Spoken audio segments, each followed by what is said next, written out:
समन्ता चक्रवालेषु अत्र गच्छन्तु देवता सद्धम्मं मुनिराजस्य शृण्वन्तु सद्गमकदं धम्मश्रवणकालो अयं वदन्ता धम्मश्रवणकालो अयं वदन्ता धम्मश्रवणकालो अयं वदन्ता नमो तस्य भगवतो अरहतो सम्मा सम्बुद्धस्य नमो तस्य භගවතු වරහතෝ සම්මා සම්බුද්දස්ස නමෝ තස්ස භගවතු වරහතෝ සම්මා සම්බුද්දස්ස වාසනාවන්ත භාග්‍යවත් පින්වත්නි අද ධර්ම දේශනාවේ මාතෘකාව ආර්ය මාර්ග ප්‍රතිපදාව වඩන්නේ කෙසේද? අපේ දේශනා කරන ප්‍රතිපත්තිය උඩ අද වැඩිමක් නේ තියෙන්නේ. ආර්ය මාර්ගයේ වඩලා ඉවරලා නිවන් දකින්න ඕනේ. ඒක තමයි ප්‍රකට ක්‍රමය. නැත්නම් ලෝතර බුදුරජාණන් වහන්සේ දේශනා කරලා තියෙන්නේ සාහිත්‍ය සඳහන් වෙන පොත්පත් තියෙනවා 57ක්. ඒ කෝගෙම දේශනා කරලා තියෙනෙත් එහෙමයි. නිවන් දකින්න නම් ආර්ය මාර්ගේ යන්න ඕන කියලා. ඉතින් මේක කිව්වට යන්න බෑනේ කාටවත්. ඉතින් අදත් බෞද්ධ ලෝකේ ඉන්න බෞද්ධ ශාසනයට ඇතුල් වෙන කොටස ගොඩක් ඉන්නවා. අපි අහලා තියෙනවා ඇමරිකාවේ ජනගහනය 100%ක් මේ බෞද්ධ වෙලා නැහැ. 100%ක් බෞද්ධ වෙලා නැහැ. 40ක් විතර කට්ටියක් තමයි බෞද්ධ වෙලා තියෙන්නේ. අනෙක් කට්ටිය අර බවුන භාවනාව තමයි කරන්නේ. අපි ලංකාවෙත් එහෙමයි 1.50 ලක්ෂයක් ඉන්න බෞද්ධයෝ ගොඩ අපේ කට්ටිය ඇරෙනකොට අනික් අය එක්ක බවුන් භාවනා කරලා තමයි නිවන් දකින්න යන්නේ. බවුන් භාවනා කරලා තමයි ආර්ය අෂ්ටාංග මාර්ගය යන්න ලැහැත්ති. ඉතින් නිවන් නැත්තේ ඒකයි. ඒක වටහාගෙන කරන්න පුළුවන් හොඳයි. හොඳයි. අපි මේ ආර්ය මාර්ගය වඩන්න ඕන. ඒ කියන්නේ ආර්ය මාර්ගයේ ගියොත් ප්‍රකටව ඒකාන්ත වශයෙන් නිවන් දකින්න පුළුවන් කියලා ওই සාහිත්‍ය හැමතැනම සූත්‍රවල සඳහන් වෙනවා. ඉතින් ගැටලු වෙලා තියෙන මේ ආර්ය මාර්ගයේ යන්න දන්නේ නැහනේ. අපි ආර්ය මාර්ගය විස්තර කරගෙන ඉන්නවා. ආර්ය මාර්ගය කියන්නේ එකක්. ආර්ය මාර්ග ප්‍රතිපදාව කියවන් පස්සේ වචන හතරක්. එහෙම නැත්නම් ආර්ය මාර්ග භාවනාව කියවම වචන හතරක්. ඒ වචන හතරෙන් පිළිවෙලට විස්තර කරපුවම ආර්ය මාර්ගය කියවම අංග 8ක්. ආර්ය අෂ්ටාංග මාර්ගය කියන්නේ සමාධිට්ඨි සමසංකප්පෝ සමවාච සමකාමාන්තෝ සමාජීව සමසති සමවායම සමසමාධි කියලා. එතකොට 8ක්. තවත් ඕක කෙටි කරලා ගත්තන් පස්සේ සීල සමාධි ප්‍රඥා කියනවා. ඒ සීලයට අංග 3ක් තියෙන සමවාච සමකම්මන්ත සමාජීව කියලා. සමාධියට අංග 3ක් තියෙන සම්මාසති සම්මාවායම සමාධි කියලා. ප්‍රඥාවට අංග 2ක් තියෙන සම්මාදිට්ඨි සම්මාසංකප්ප කියලා. ඉතින් මේ ආධුනිකයන්ට ප්‍රඥාව වලට එන්න ඕන. ප්‍රඥාව කියන්නේ සම්මාදිට්ඨිය කියන එකයි සම්මාසංකප්පය කියන එකයි. ඉතින් අපි හිතන්නේ ජීවත් වෙන්නේ පෘථග්ජන මිනිසුන්ට මේ සම්මාදිට්ඨියයි සම්මාසංකප්පය ඇති කරන්න ඕන. ඒක ඇති වුණොත් ඒකත් ප්‍රඥාව තමයි. ප්‍රඥාව නැතුව මේකට ඇතුල් වෙන්න පුළුවන් කවන්නේ නැහැ. ප්‍රඥාව කියන්නේ යම්කිසි ක්‍රමයක් ඒකට ඇතුල් වෙන්න තියෙන්න ඕන. යම්කිසි අදහසක් එන්න ඕන. ඉතින් ඒකට මුල් අවස්ථාවේ තියෙනවා. සත්පුරුෂ සංසේවනේ සද්ධර්ම ශ්‍රවණය කියලා එකක්. සත්පුරුෂයෝ ආශ්‍රය කරන්න ඕන. ඒ නැත්තන්ගේ ධර්මය අහන්න ඕන. එවෙන් පස්සේ අපි මේකට එනවා. එනවා කියන්නේ සම්මාදිට්ඨියට සම්මාසංකප්පයට එනවා. සම්මාදිට්ඨියට සම්මාසංකප්පයට ආවොත් ඊට පස්සේ මේ ආර්ය මාර්ග ප්‍රතිපදාවට අපි ඇතුල් වෙනවා. ප්‍රතිපදාව පටන් ගන්න සම්මාවාච සමකම්මන්ත සමාජීව සමවායම සමසති සමසමාධි කියලා. එතකොට අංග දෙකක් මේකේ මුල ප්‍රඥාවට එනවා. ඒකට අපි ශ්‍රද්ධාව කියලා තමයි හුඟක් සඳහන් කරන්නේ. ප්‍රඥාව කියලා අග එකක් තියෙනවා. ඒ අයිත් ඔය සම්මාදිට්ඨිය සම්මාසංකප්පෙම අපි අවබෝධ කරගන්න ඕන ඥානය. ඒ සම්මාදිට්ඨිය කියන එකේ අවබෝධ කරගන්න ඕන අපි චතුරාර්ය සත්‍ය. දුක්ඛේ ඥානං දුක්ඛ සමුදය ඥානං දුක්ඛ නිරෝධ ඥානං දුක්ඛ නිරෝධ ගාමිනී පටිපදා ඥානං කියන. රහතන් වහන්සේ ඒක අවබෝධ කළාන් පස්සේ උන්වහන්සේට අවශ්‍ය නැහැ. නිරෝධ සමාපත්තිය සමවැදලා ජීවත් වෙන්න පුළුවන්. ඉතින් ලෝකෝත්තර தත්ත්වයේ උඩ සමසංකප්පය කියන්නේ එහෙමයි. නීකාම සංකප්ප, අවියාපාද සංකප්ප, අවිහිංස සංකප්ප. ඒ කියන්නේ පෘථග්ජන ජීවත් වෙන දෙවියෝ බ්‍රහ්මයෝ මනුෂ්‍යෝ ඔක්කොම ජීවත් වෙන කාම සංකප්ප. ඒ කැමැති දේවල් ලැබීමේ සංකල්පයෙන් තමයි ජීවත් වෙන්නේ කල්පනාවෙන්. ඊළඟට ව්‍යාපාද සංකප්ප. ඒ කියන්නේ ඒගොල්ලෝ මේ කැමැති දේවල් ලබා ගන්නට වෙනස්කම් සිදු කරනවා. ඒ කියන්නේ ප්‍රියමනාප රූප ලබන්න හැට යනවා, ප්‍රියමනාප ශබ්ද අහන්න කනට යනවා. ඒ වගේ වෙනස් වීම සිද්ධ වෙනවා. ඒකට තමයි ව්‍යාපාද කියන්නේ. ඒක සිද්ධ කරනවා. ඒකට ව්‍යාපාද සංකප්පය. එහෙම වෙලාවෙ ඉන්නේ හැඟීම. ඊට පස්සේ විහිංස සංකප්ප. මේවා කරන්න ගියන් පස්සේ හිත මේ හැකරනහයි දිව ශරීරයේ උපයෝගී කරගෙන බාහිර ලෝකයේ තියෙන රූප ශබ්ද ගන්ධ රස ස්පර්ශ ගන්නවා. ඒ හොඳින් ගන්න පුළුවන්, නරකින් ගන්න පුළුවන්. ඒකට ඒ කට්ටිය සංකාර කරනවා. ඒකට විහිංස සංකප්ප කියනවා. ඉතින් ඒවා අර නිරෝධසමාපත්තිය එනකොට කොහොමදවත් ඇත්තේ නැහැ. ඒ කියන්නේ නිරෝධසමාපත්තිය මම කියලා එකක් නැහැ. මම කියන එකට අපිට තියෙනවානේ. ඇහැ කන නාසය දිව ශරීරය එක මමක්. ඊට පස්සේ මේ හිත ඇහැට ගිහිල්ලා බලනවානේ. කනට ගිහිල්ලා අහනවානේ. ඒ කියන්නේ බලන, අහන, අග්‍රහණය කරන, රස විඳින, ස්පර්ශ විඳින හිත තාමමක්. ඊට පස්සේ මේව රැස් කරන විඥානේ තියෙන ඔක තාමමක්. ඔය එකක්වත් මම නැත්තන් නැහැ. ඔය අපි මම කියන්නේ ওই තුනට. ඒ රහත් උනෙන් පස්සේ මම කියලා එකක් ඇත්තේ නැහැ. ওই තුනම නැහැ රහතන් වහන්සේට. ඇහ කන ආදී ශරීරය මම කියලා ගන්නෙත් නැහැ. ඊට පස්සේ බලන අහන ස්පර්ශ කරන අග්‍රහණය කරන ඒවා මම කියලා ගන්නෙත් නැහැ. විඥානයේ රහතන් වහන්සේ ළඟ නැහැ ඇත්තටම. එහෙම එකක් වර්ධනය කරන්න ඒක නැති කරලා තියෙනවා. ඒකෙන් රහතන් වහන්සේට මම නැති නිසා උන්වහන්සේ කාම සංකප්පත් නැහැ, ව්‍යාපාද සංකප්පත් නැහැ, විහිංස සංකප්පත් නැහැ. එහෙම කල්පනාවක් නැහැ. උන්වහන්සේට තියෙන්නේ කාම සංකප්ප, අව්‍යාපාද සංකප්ප, විහිංස සංකප්ප කියලා අනිත් පැත්ත. ඒ අනිත් පැත්ත සඳහන් කළාට නේ කාම සංකප්ප කියලා එකක් ඇත්තෙත් නැහැ. එහෙම කල්පනාවක් එන්නේ නැහැ. අව්‍යාපාද සංකප්ප කියලා එකක් එන්නේ නැහැ. නිරෝධසමාපත්තිය ඒක සංකල්පයක්වත් නැහැ. ඒ කියන්නේ මමක් නැත්තම් කල්පනාවක් ඇත්තේ නැහැ. ඒක ලෝකෝත්තර තත්. ඒ රහතන් වහන්සේලාට පිළිහිටින තත්ත්වය තමයි ඒක. ඒකෙන් මේක සමහර විට අංග 10ක් වෙනවා. මුලින්ම සම්මාදිට සම්මා සංකප්ප කියලා අංග 8ක් කියනවා. අගට සම්මාදිට සම්මා සංකප්ප කියලා දෙකක් වෙනවා. 8යි 2යි 10යි. ඒකේ තමයි රහතන් වහන්සේලාට අංග 10ක් තියෙනවා. ඒ කියන්නේ දසාංගේ සමන්නාගතෝ අරහතේ උච්චති කියලා මේ ධර්ම දේශනා කරනවා. රහතන් වහන්සේලාට මේකේ නිරෝධ සමාපatti සංවේදීමත් එක්ක. විතර අංග දෙකක් එකතු වෙනවා. නමුත් ආධුනික අපිට අපි යන්න ඕන සම්මාදිට්ඨියෙන් පටන් ගන්නවා. සම්මාදිට්ඨියෙන් පටන්ගෙන සම්මා සංකප්පේ පටන් ගන්න. ඊට පස්සේ ඒකත් එකතු කරගෙන සම්මා වාචා සම්මා සක්කම්මන්ත සම්මා ආජීවයත් එකතු කරගෙන සම්මා සති සම්මා වායාම සම්මා සමාධිය. කෙටියෙන් කරන්න තියෙන්නේ අපි ශ්‍රද්ධාවට. ඇවිල්ලා ඊට පස්සේ සීලෙ පිහිටලා සමාධි වඩන එක. ඒ කියන්නේ පෘථග්ජන අපි සමාධි වඩන්න එපා. ඊට පස්සේ ප්‍රතිලාභය තමයි සම්මා අගට එන ප්‍රඥාව කියන්නේ. අගට එන සම්මාදිට්ඨිය සම්මා සංකප්පයයි. ඒ කියන්නේ චතුරාර්ය සත්‍ය අවබෝධ කරගෙන නිරෝධ සමාපatti සංවේදල ජීවත් වෙන එකට තමයි අග ප්‍රඥාව කියන්නේ. එතකොට මුලත් ප්‍රඥා සීල සමාධි අගටත් ප්‍රඥා. එතකොට 10ක් කියනවා. මේක තමයි ආර්ය මාර්ගය. ඉතින් අපි ඔය අහලා තියෙනවා. පොත්පත්වලින් අහලා තියෙනවා, දේශනාවලින් අහලා තියෙනවා, ඉස්කෝලෙත් ඉගෙනගෙන තියෙනවා. අහලා තියෙන්නේ මෙහෙමයි. ඒ කියන්නේ නිවන් දකින්න නම් ආර්ය අෂ්ටාංග මාර්ගය යන්න ඕන. ඉතින් නිවන් දකින්න ඉස්සර වෙලා අපි නිවන දන්නේ නැහැ. ආර්ය අෂ්ටාංග මාර්ගය දන්නේ නැහැ. ඔය ඇහිම විතරයි තියෙන්නේ. අපි දන්න දෙයක් තියෙනවානේ. දුක කියන එක. දුක කියන එක විඳිනව හැම වෙලාවෙම. ඉතින් ඒක හරියට දන්නේ නැහැ අපි. අපි ඒක දන්නේ කොහොමද දන්නා දුක කියන එක ඒ දුක විඳින්නේ සැපක් කියලා. ඉතින් ওই විදිහේ එක්තරා අවිද්‍යාවක තමයි අපි ඉන්නේ. ඕක ඉස්සරලා අවබෝධ කර ගන්න ඕන. දුක කියන්නේ මොකක්ද කියලා. ඒක තමයි කිව්වේ අර මම කොළඹදී දේශනා කරපු ධර්මයේ මේ ඇත්තට අහන්න පුළුවන්. දැන් දෙකමාරට. පැයක් විතර යනවා ඒක. ඒකට දුක කියන එක දැනගන්න පුළුවන්. දුක නැති කරගත්තොත් තමයි සැපේට එන්න පුළුවන්. ඉතින් අද මම දේශනා කරන්නේ සැපේට එන්න මාර්ගය. දුක නැති කරගත්තොත් සැපේට එන්න පුළුවන්. ඒක එක්තරා මාර්ගයක්. ඒ වගේම ආර්ය මාර්ගයේ වර්ධනය කළොත් නැත්තම් පුහුණු කළොත් ඒක භාවනා කළොත් ඒ සැපේට එන්න පුළුවන්. ඒකයි මේ බුදු සාසනයේ තියෙන්නේ. යම් ධර්මයක් වඩලා නිවන් දකින්නත් පුළුවන්. යම් ධර්මයක් අත්හැරලා නිවන් දකින්නත් පුළුවන්. දැන් දුකති කියන එක අත්හරිනවා. ඒ කියන්නේ දුක අත්හරින්න අපිට බෑ. දුක අත්හරින්න දුකට හේතු තියෙනවා. තණ්හාව කියලා කෙටියෙන්ම කියන්නේ තණ්හාව ඇතැරිය දුකත් නැති වෙනවා. තණ්හාවක් නැති වෙනවා. ලෞකික ධර්ම ටික නැති වෙනවා. ඊට පස්සේ ලෝකෝත්තර ධර්මේ නිවනටපත් වෙනවා. ඒකට එතන අත්හැරීම කියන්නේ මොකක්ද දන්නයි? අත්හැරලා නිවන් දකින්න පුළුවන්. ඒ වගේම දැන් පුහුණු කරලා නිවන් දකින්න පුළුවන්. යම් දේවල් වඩලා. ඒක තමයි අපේ අද මාතෘකාව. ආර්ය අෂ්ටාංග මාර්ගේ ප්‍රතිපදාව පුරුදු කරලා නිවන් දකින්න. මේ බෞද්ධයන්ට එහෙමත් පුළුවන්. ඉතින් බුදුරජාණන් වහන්සේ දේශනා කරපු හුඟ සූත්‍රවල දේශනා කරලා තියෙන්නේ ආර්ය අෂ්ටාංග මාර්ගේ වඩන්න නිවන් දකින්න පුළුවන් ඒකාන්තයෙන්. ඉතින් එහෙම එකක් අද ලෝකේ නැහැ. අද ලෝකේ බෞද්ධයන් අතරවත් එහෙම නැත්තම් බෞද්ධයන් නොනාය අතරවත් දෙවියන් අතරවත් බ්‍රහ්මයන් අතරවත් මේ පෘථග්ජන උදවිය අතර නැහැ. මේ දුක අත්හැරෙන ක්‍රමය දන්නේ නැහැ ප්‍රායෝගික අභ්‍යාසයක් වශයෙන් ක්‍රියාවක් වශයෙන්. ඒ වගේම ආර්ය අෂ්ටාංග මාර්ගය පුරුදු කරන ක්‍රමයක් ඇත්තෙත් නැහැ. ක්‍රියාවක් අභ්‍යාසයක් වශයෙන්.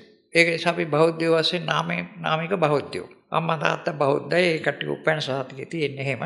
ඒ කට්ටිය උපදින දරුවොත් ඔක්කොම බෞද්ධයි. එහෙම තමයි අපි බෞද්ධකම සඳහන් කරන්නේ. ඉතින් බෞද්ධ අඩු ගන්න මේ බෞද්ධ සංස්කෘතියේ තියෙන යම් දේවල් ඉන්නේ හොඳ ගුණධර්ම තියෙනවානේ. ඒව අපි දන්නේ නැහැ. අපි දරුවෝ ඔය ඉපදෙනවා අම්මට තාත්තට ඉපදෙනවා. අපි අම්මා තාත්තා බෞද්ධ හින්දා දරුවොත් බෞද්ධයි. මේ උගන්නන්නත් බෑ. ඒව තමයි ඉතින් අපේ දේශකයන් වහන්සේලා අද හුඟක් මහසි ගන්න. හුඟක් අඬන්නේ. මොනවද දන්නා මේ සමාජයේ මේ බෞද්ධ සංස්කෘතියේ තියෙන හොඳ ගුණධර්ම ටික මේ බෞද්ධ සමාජයට පුරුදු වුණ කරන්න. වෙන එකක් නෑ. මේ ලෝතර බුදුරන් වහන්සේ ලෝකේ පහළ වුණේ ඒව කරන්න නෙවෙයි. ලෝතර බුදුරන් වහන්සේ ලෝකේ පහළ වුණේ උන්වහන්සේ දැක්කා මේ සියලුම සත්‍ය දුක් විඳිනවා. ඒ කියන්නේ දෙවියෝ, බ්‍රහ්මයෝ, මාර්ය, මනුෂ්‍යෝ ඔක්කොම. ඉතින් මේ මේසු දුක් විඳින එකෙන් නිදහස් කරගන්න නැත්නම් සැපයට ගේන්න මාර්ගයක් උන්වහන්සේ හොයාගත්තා. උන්වහන්සේ ඒක දේශනා කළේ මේ දුක් විඳින සත්‍ය සැපයට ගේන්න. වෙනත් විදිහකට කියනවා ආර්ය අෂ්ටාංග මාර්ගේ පුරුදු කරපුවාම නිවනට එන්න පුළුවන්. නිවන කියන්නේ සැපයක්. ඒ කියන්නේ සදාකාලික සැපයක්. සදාකාලික සැපයක් වෙනස් වෙන සැපයක් නෙවෙයි. ඒක නිට්ටයයි සුභයි සුඛයි. ඒකට එන තමයි මේක දේශනා කළේ. ඉතින් මේ ආර්ය අෂ්ටාංග මාර්ගේ නියන්ට ඕනේ ඔකට. දැන් ආර්ය අෂ්ටාංග මාර්ගය මම කිව්වා දැන් සඳහන් කරලා තියෙන පොතපතේ අංග 8ක් වශයෙන්. සම්මා දිට්ඨි, සම්මා සංකප්ප, සම්මා වාචා, සම්මා කම්මන්ත, සම්මා ජීව, සම්මා සති, සම්මා වායාම, සම්මා සමාධි කියලා. ඉතින් බුදුරජාණන් වහන්සේ දේශනා කරලා තියෙන ඕක 8ක් බැරෙන්නම් 3කට අඩු කරගන්නත් පුළුවන්. ඒ කියන්නේ සීල, සමාධි, ප්‍රඥා කියලා. ඒ වෙනත වඩන කෙනෙකුට ආධුනිකයෙකුට ප්‍රඥා, සීල, සමාධි කියලා. සමාධි වැඩුවට හරියන්නේ නැහැ. සමාධි වැඩිමක්. ඊට පස්සේ අවසානයේ ප්‍රඥාව අවබෝධ කිරීමක්. ඒ සීල පිහිටන්න. සීල පිහිටන්න ඕන, සමාධිය වඩන්න ඕන, ඊට පස්සේ ප්‍රඥාව අවබෝධ කරගන්න ඕන. ඒක ඔකට නිකම්ම එන්න බෑ. මුලින්ම ප්‍රඥාව නැත්නම් අපි ඒකට ප්‍රඥාව කියන්නේ ප්‍රඥා කියලා සඳහන් වුණාට සම්මාදිට්ඨි සම්මා සංකප්පෙට ඉන්න ඕන. ඒ සම්මාදිට්ඨි සම්මා සංකප්පෙට ඉන්න මම කිව්වා සත්පුරුෂයෙක් ආශ්‍රය කරන්න ඕන. නැත්නම් කල්යාණ මිත්‍රයෙක්. ඉතින් කල්යාණ මිත්‍රෝ කිව්වම මේ නිවන් දකින්න යන්න කල්යාණ මිත්‍රෝ නම් ලෞතර සම්මා සම්බුදුරන් වහන්සේ හෝ සිව්පිලිසිඹියාපත් මහරහතන් වහන්සේ කෙනෙක් ආශ්‍රය කරන්න ඕන. දැන් මේ සිව්පිලිසිඹියාපත් මහරහතන් වහන්සේලාත් ලෞතර සම්මා සම්බුදුරන් වහන්සේ දැන් නැහැ. සම්මා සම්බුදුරන් වහන්සේ දැන් අවුරුදු 2600කට වගේ ඉස්සෙල්ලා පිරිනම් පෑවා. ඊට පස්සේ සිව්පිලිසිඹියාපත් මහරහතන් වහන්සේලාත් ප්‍රකටව හිටියා ක්‍රිස් වර්ෂයට යට අවුරුදු 100ක් විතර යනකම්. ඊට පස්සේ ඒ ඇත්තොත් නැතුව ගිහිල්ලා දැන් ප්‍රකටව නැහැ ඒ ඇත්තෝ. ඉතින් අපි හරි අසරණ තත්යකට වැටිලා තියෙන්නේ අපිට නිවන් දකින්න කවුරුත් කියා දෙන්න නැහැ. ඒ කියන්නේ ආශ්‍රය කරන්න සත්පුරුෂෙක් නැහැ. නැත්නම් කල්යාණ මිත්‍රයෙක් නැහැ. ඒ කල්යාණ මිත්‍රයෙක් ඉන්නවා නම් ලෞතර බුදුරජාණන් වහන්සේ ඉන්න කාලේ කල්යාණ මිත්‍රයෙක් වශයෙන් උන්වහන්සේ රාම වුණ හැම දිනකටම විශේෂයෙන් මිනිස්යන්ට මනුස්ස ලෝකේ උන්වහන්සේ පහළ වුණේ. මේ දුක් විඳින මිනිස්යන් උඹලා දුක් විඳිනවා. ඔය දුකෙන් නිදහස් වෙන්න මට කියා දෙන්න පුළුවන් මාර්ගයක්. නැත්නම් අභ්‍යාසයක් ක්‍රියාවක්. නැත්නම් ප්‍රතිපදාවක්. ඒ කියා දෙන්න පුළුවන් ඒක කියා දෙනවා උන්වහන්සේ. ඒක තමයි ධර්මයේ දේශනා කරනවා කියන්නේ. සත්පුරුෂයා හම්බුනා නම් සත්පුරුෂයා ඒ වගේ ධර්මයක් තමයි දේශනා කරන්නේ. අද වගේ මේ පැය ගණන් රේඩියෝ එක අල්ලගෙන ටීවී එක අල්ලගෙන එහෙම නැත්නම් බණ මඬුව අල්ලගෙන දේශනා කරන ධර්මයක් නැහැ. ඒ ධර්ම වලින් අපිට නිවන් දකින්නත් බෑනේ. පැය 24 මන් ධර්මය අපි අහනවානේ පැයෙන් පැයට නේ. නිවන් දකින්න බෑ. ඉතින් ලෞතර බුදුරන් වහන්සේ ඉන්න කාලේ ඉච්චර නැහැ. අර දුකෙන් පෙළෙන මිනිස්සයා ආව හැටියේ ඒත් එක පොඩි සාකච්ඡාවක් කරනවා සුහදව. ඔයා කැමති නම් එයා හැඳුන්ලා දෙනවා දුක් විඳිනවා කියලා පිළිගත්තොත්. ඇත්තටම මම දුක් විඳිනවා කියලා පිළිගත්තොත් එයාට කියා දෙනවා දුකෙන් නිදහස් වෙන්න. ඒක තමයි ධර්මයේ දේශනා කරනවා කියන්නේ. ඕකට ලස්සන වචනකුත් කියනවා මේ සාහිත්‍ය සාමත්කර්ෂක දේශනාවක් කියලා. ඒක මුලින් දේශනා කළා ලෞතර බුදුරන් වහන්සේ පස්සෙත් ඒක දේශනා කළා ඊට පස්සේ උන්වහන්සේ පිරිනම් පෑවට පස්සේ අපේ සිව්පිලිසිඹියාපත් මහරහතන් වහන්සේලා. ඒක අහගත්තොත් මෙන්න මේක සම්පූර්ණ වෙනවා. සත්පුරුෂ සංසේවනයේ ඊට පස්සේ සද්ධර්ම ශ්‍රවණය කියන එක. ඒක සම්පූර්ණ වුණාන් පස්සේ තමයි අපිට මේ ආර්ය මාර්ගයට එන්න පුළුවන් වෙන්නේ. නැත්නම් ආර්ය මාර්ගය ඉගෙන ගන්න පුළුවන්. අද ඒක තමයි කරන්නේ. අපි වුණත් පොඩි කාලේ ඉඳලා ධර්මය ඉගෙන ගත්තා. ඒ කියන්නේ නිවන් දකින්න නම් ආර්ය මාර්ගය යන්න ඕන. ආර්ය මාර්ගයේ අංග 8ක් ඉගෙන ගත්තා. අර සම්මා දිට්ඨි සම්මා සංකප්ප කියන ටික. ඒ ඉගෙන ගත්තට වැඩක් උන්නේ නැහැ. ඒක යන්න දන්නේ නැහැ. ඉතින් යන්න දැනගන්න ඕන. ඒ යන්න දැනගන්න කියන්නේ සත්පුරුෂය ආශ්‍රය කරපුවම කියා දෙනවා. ඔක පැහැදිලි කරන්නේ අංග 8ක් මේකේ තියෙනවා. අර මම ඉස්සෙල් පැහැදිලි කළේ අංග 10කුත් තියෙනවා 8කුත් තියෙනවා 10 රහතන් වහන්සේලාට 8 ආධුනිකයන්ට පෘථජන උදේට 8ට පැමිණෙන්න නිකම් බෑ. අපි පොතපතේ ඉගෙන ගත්තට ධර්ම දේශනාවලින් ඉගෙන ගත්තට බෑ. ඒ කියන්නේ හොඳ මිත්‍රයෙක් ඉන්න ඕන ආර්ය මාර්ගයට කොහොමද ප්‍රවිෂ්ඨ වෙන්නේ කියලා කියා දෙන්න. ඒක කියා දෙන්න ඉස්සෙල්ලා එයාගේ හිත සකස් කරගන්න බෑ පැත්තට. ඒකට කියනවා සද්ධා කියලා. ඒ කියන්නේ නිවන් දකින්න යන්න එයාට කැමැත්තක් නැඹුරු වීමක් නැත්නම් අපි ප්‍රකටව කියන ආසාවක් ඇති කරන්න ඕන. ඒ නිකන් ඇති වෙන්නේ නැහනේ. අපි නිවන් දකින්න යන් කියවට කවුරුත් ඉන්නේ නැහනේ. නිවන බොහොම සැපයි කිව්වට ඒකට ඉන්නේ නැහැ. එයාට තේරුම් කරලා දෙන්න ඕන එයාගේ දැන් ඉන ජීවිතේ නැත්නම් පෘථජන ජීවිතේ මොකක්ද කියලා. ඒක තියෙනවා දුක කියන එක කොහෙවත් නෙමෙයි තියෙනවා මම කියන එකේ තියෙන්නේ. මම කෙටියෙන් දේශනා කරන්නේ. අද හැන්දෑවේ ධර්මය අහගත්තාම මේක අහගන්න පුළුවන්. දුක කියන එක මම කියන එක. මම කියලා යම් කිසි කෙනෙකුට ටිකක් තියෙනවා නම් එයා දුකේ තමයි එන්නේ. ඒක බුදුරජාණන් වහන්සේ හොඳට පැහැදිලි කරලා දෙනවා. එතකොට ඒ දුක ඊට පස්සේ යාට අවබෝධ වුණොත් මම මේ දුක නැති කර ගන්න ඕන. ඒ වෙනත් වචනයෙන් කියනවා නම් මම කියන එක නැති කර ගන්න ඕන. මම කියන එක නැති කරගත්තොත් මට සැපේට එන්න පුළුවන්. දුක කියන එක ඒකම තමයි දුක කියන්නේ. දුක කියන නරක නැති කරගත්තොත් නිවනට එන්න පුළුවන් කියලා යට නැඹුරු වීමක් අදහසක් එනවා. ගැඹුරු අදහස. ඒකට කියනවා ශ්‍රද්ධාව කියලා.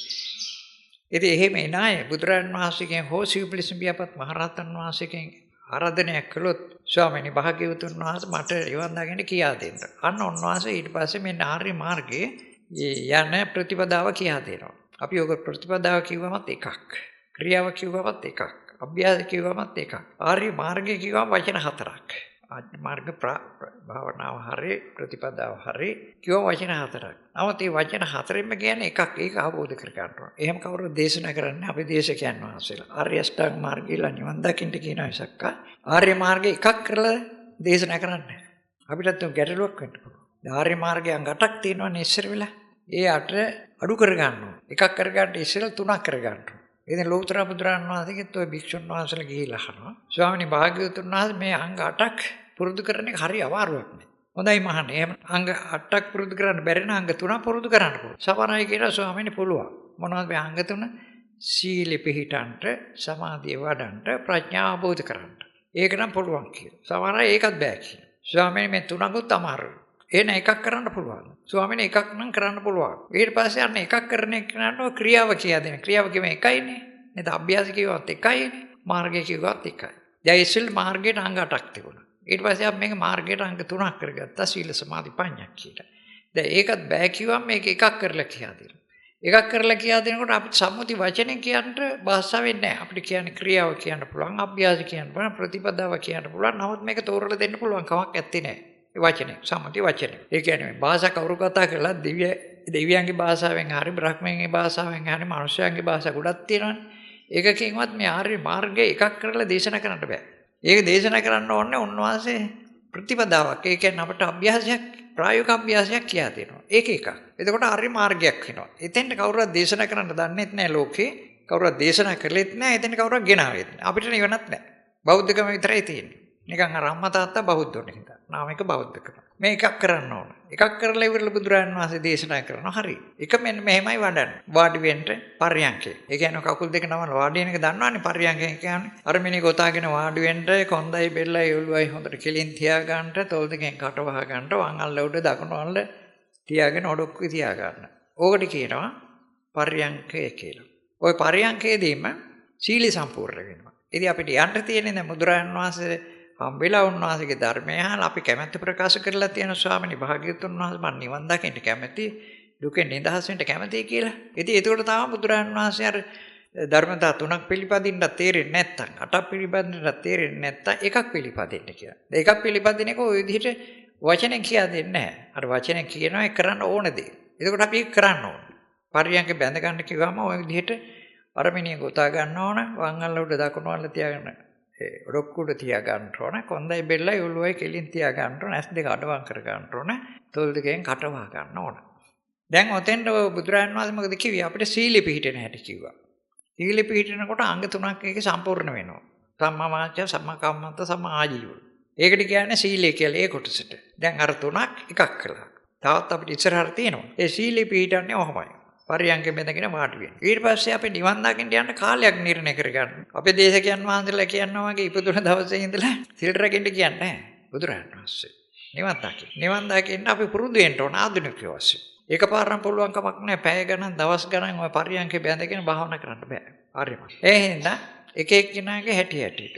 දැන් අපි ළඟ ඉන්න අය 90%කටත් වැඩි ගණනක් වැඩි හිටියෝ. ඉතින් මේ අය ඇත්තටම දුකටපත් වෙලා ඉන්නේ මේ දුකෙන් නිදහස් වෙන්න තමයි මේ ඇවිල්ලා මහන්සි ගන්න. ඒ අයට ඔය පන්සල් වලට ගිහිල්ලා භාවනා තැන් වලට ගිහිල්ලා ඒකට පරියන්ගේ බැඳලා වාඩි වෙලා පුරුදු තියෙනවා. එහෙනම් අපි ඒ ඇත්තන්ට ආම කාල සීමාව පැයක් කියනවා.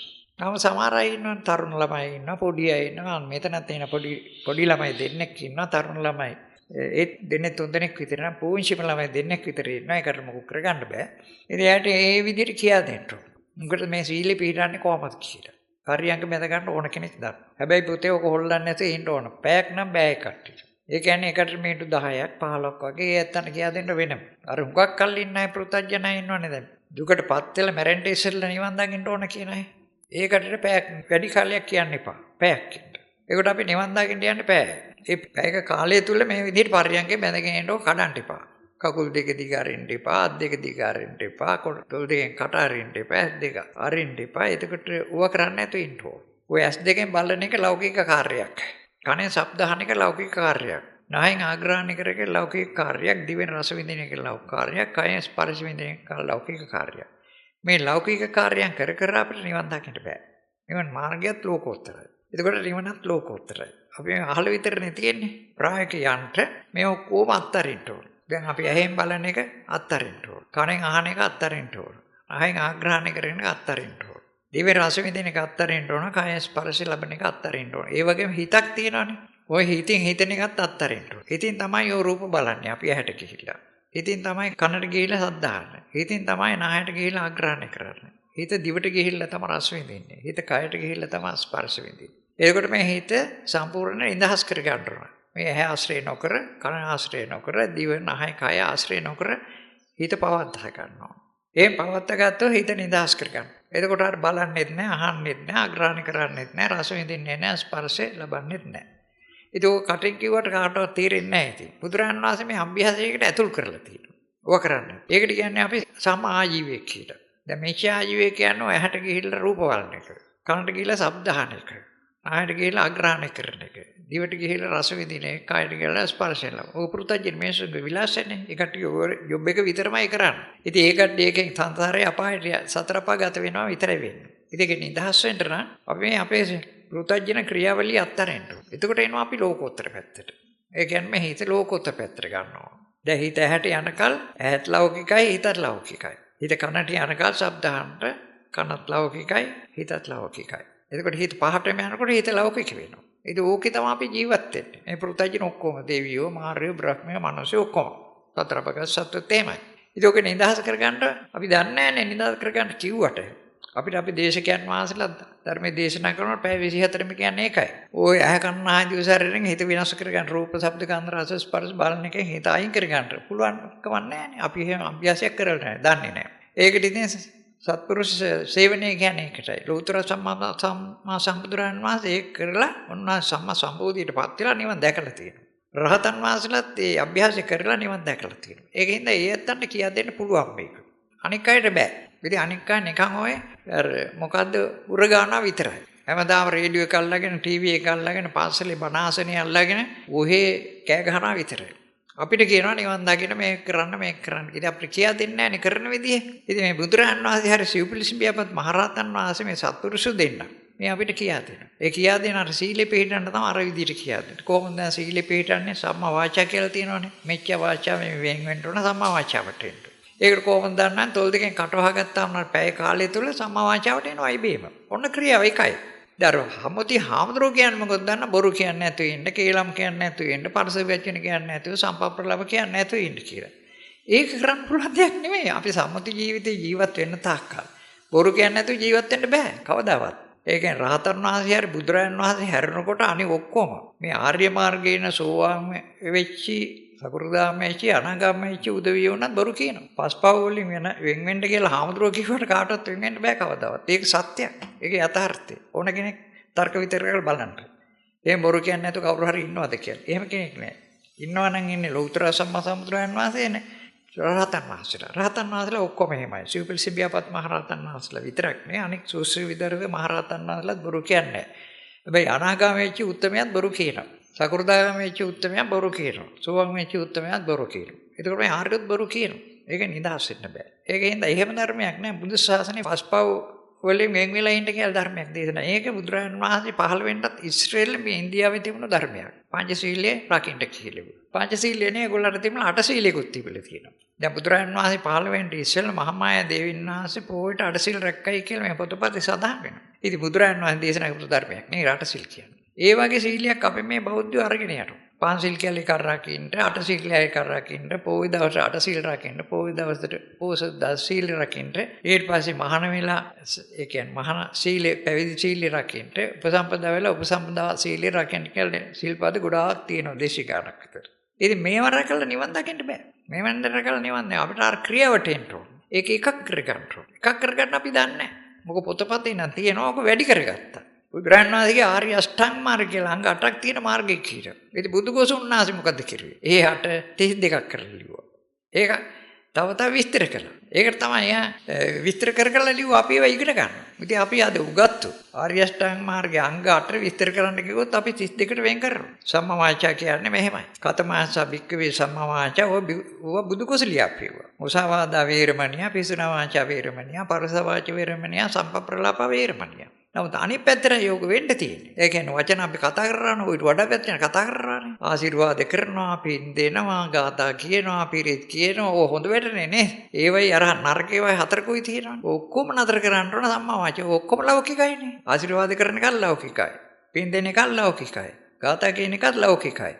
බොරු කියන එකත් ලෞකිකයි. කේලම් කියන එකත් ලෞකිකයි. පරස වචන කියන ඔය ටික ඔක්කොම නතර වුණොත් තමයි මේ ලෝකෝත්තර පැත්තේ. එතකොට සම්මා වාචාවට එන්න ඔය ලෞකික හොඳයි කියන ඒවායි නරක කියනවා සම්පූර්ණේ වහන්න ඕන. බලන්න ලෞතර බුදුරන් වහන්සේ සිව්පිලිසිම්පියපත් මහරහතන් වහන්සේ ලස්සනට කියලා දැන් තොත් දෙකෙන් කටවගන්න. ඒකට හොඳ ඒවා කියන්නත් බෑ නරක ඒවා කියන්නත්. අන්න එතෙන්ට එන්න ඕන නිවන් දකින්න. එතකොට තමයි ලෝකෝත්තර පැත්තට එන්නේ. කටේ කියන ජාති සම්පූර්ණ කට කියන එක ලෞකිකයි. හිත කටට ගිහිල්ලා කියන වචන. ඒක ලෞකිකයි. ඒක ලෞකිකව අපිට නිවන් දකින්න බෑ. හරි මාර්ගයත් ලෝකෝත්තරයි නිවනත් ලෝකෝත්තරයි.